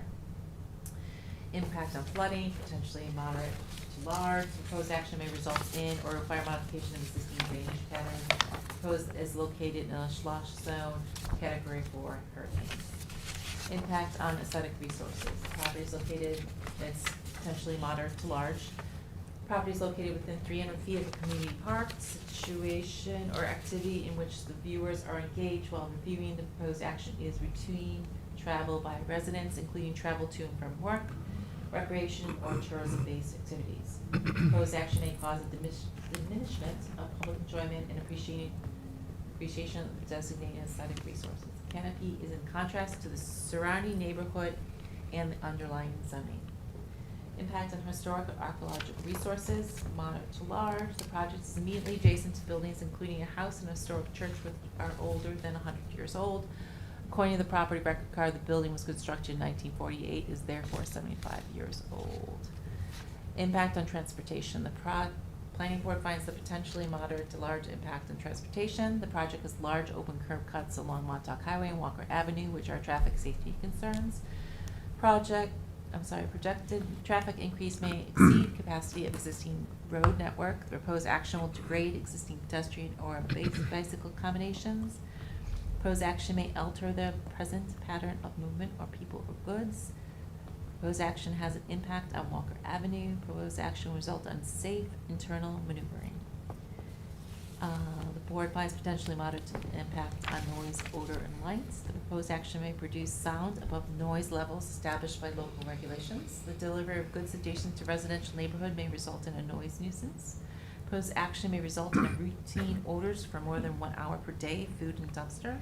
Proposed action may result in light shining onto adjacent properties. The proposed canopy does not meet setbacks, and the lighting associated is anticipated to trespass. Proposed action may result in lighting creating sky glow brighter than the existing area conditions. Impact on human health, potentially moderate to large. Proposed action is located within 1,500 feet of a licensed daycare center. There is a completed emergency spill remediation or completed environmental site on site. There is a completed emergency spill remediation or a completed environmental site remediation on or adjacent to the site of the proposed action. Information to be provided on prior contamination. The site of the action is subject to institutional control limiting the use of the property. Is there an easement deed restriction? I don't know, I have a question right there. Proposed action may result in an increase in the rate of disposal or processing of solid waste. Impact from potentially increase in traffic. Impacts and consistency of the community plans, potentially moderate to large. The proposed actions land use components may be different from or sharp contrast to current surrounding land use patterns. The proposed action is inconsistent with local land use plans or zoning regulations. Retail uses are generally not permitted in the HO zoning district. The zoning board of appeals would be required to determine if the convenience store use is designed as accessory to the gasoline filling station. Property does not meet the park requirements for the proposed convenience store. Variance is required. Proposed canopies do not meet the standards of the HO zoning district. Proposed action will set an important precedent for future projects, impact on density, intensity of the use. And the impact on consisting of the community character, moderate to large. Proposed action is inconsistent with predominant architectural scale and character. Proposed action is inconsistent with the character of the existing natural landscape. Proposed action the project site is immediately adjacent to buildings including a house and a historic church which are older than 100 years old. It is based upon Pretty thorough, Claire. Yeah, thank you. It's almost a scoping document. Yeah. Yes. I did, on the third bullet on impact on groundwater, you said increase in gasoline sales. They also sell diesel? They do currently, and there's no information on whether they're What? gonna, they sell. I was gonna say, if you want to put and diesel, We're gonna And say diesel. fuel. Oh, gasoline right? and diesel. gasoline and diesel. Yes. Can't hurt. Not at all. I like that. Good. Anything else? Okay. My recommendation is to adopt a resolution for possible. So how, it's just gonna be one resolution, Claire? One resolution, it's based upon the narrative, the part 2 that you reviewed last week, the narrative we just reviewed. It's written in form, and we'll go from there. Okay, very thorough. So our action then is to issue a positive declaration for Bridge Platorium. Do we have a motion? Motion. Motion by Craig. Second. Second by Kate. All in favor? Aye. Aye. Opposed? Abstentions? We have 4 yes. Okay. Excellent. Great, and then I just have 3 signatures, but one's off. So 5 Montauk Highway is off the agenda. Item 22 is off? Yes, and so And I'll you're state just- for the record that I will be signing items 21 and 23. Yep. During the time that I was going to eat my unsalted almonds, except someone Uh-oh. already ate them. Been eyeing those things since 1:45. Oh, thanks a lot. You got the second half. Are we good, Claire? Yes. Good, so a motion to adjourn until 6 PM? Motion. By Craig, second by Kate? Kate, thank you, Sure, you're our I'll hero make it. today. You are definitely our hero. Thanks so much for redoing your whole work schedule, because you were gonna adjourn at 4:30 and Yeah, and so I'll make it tonight, and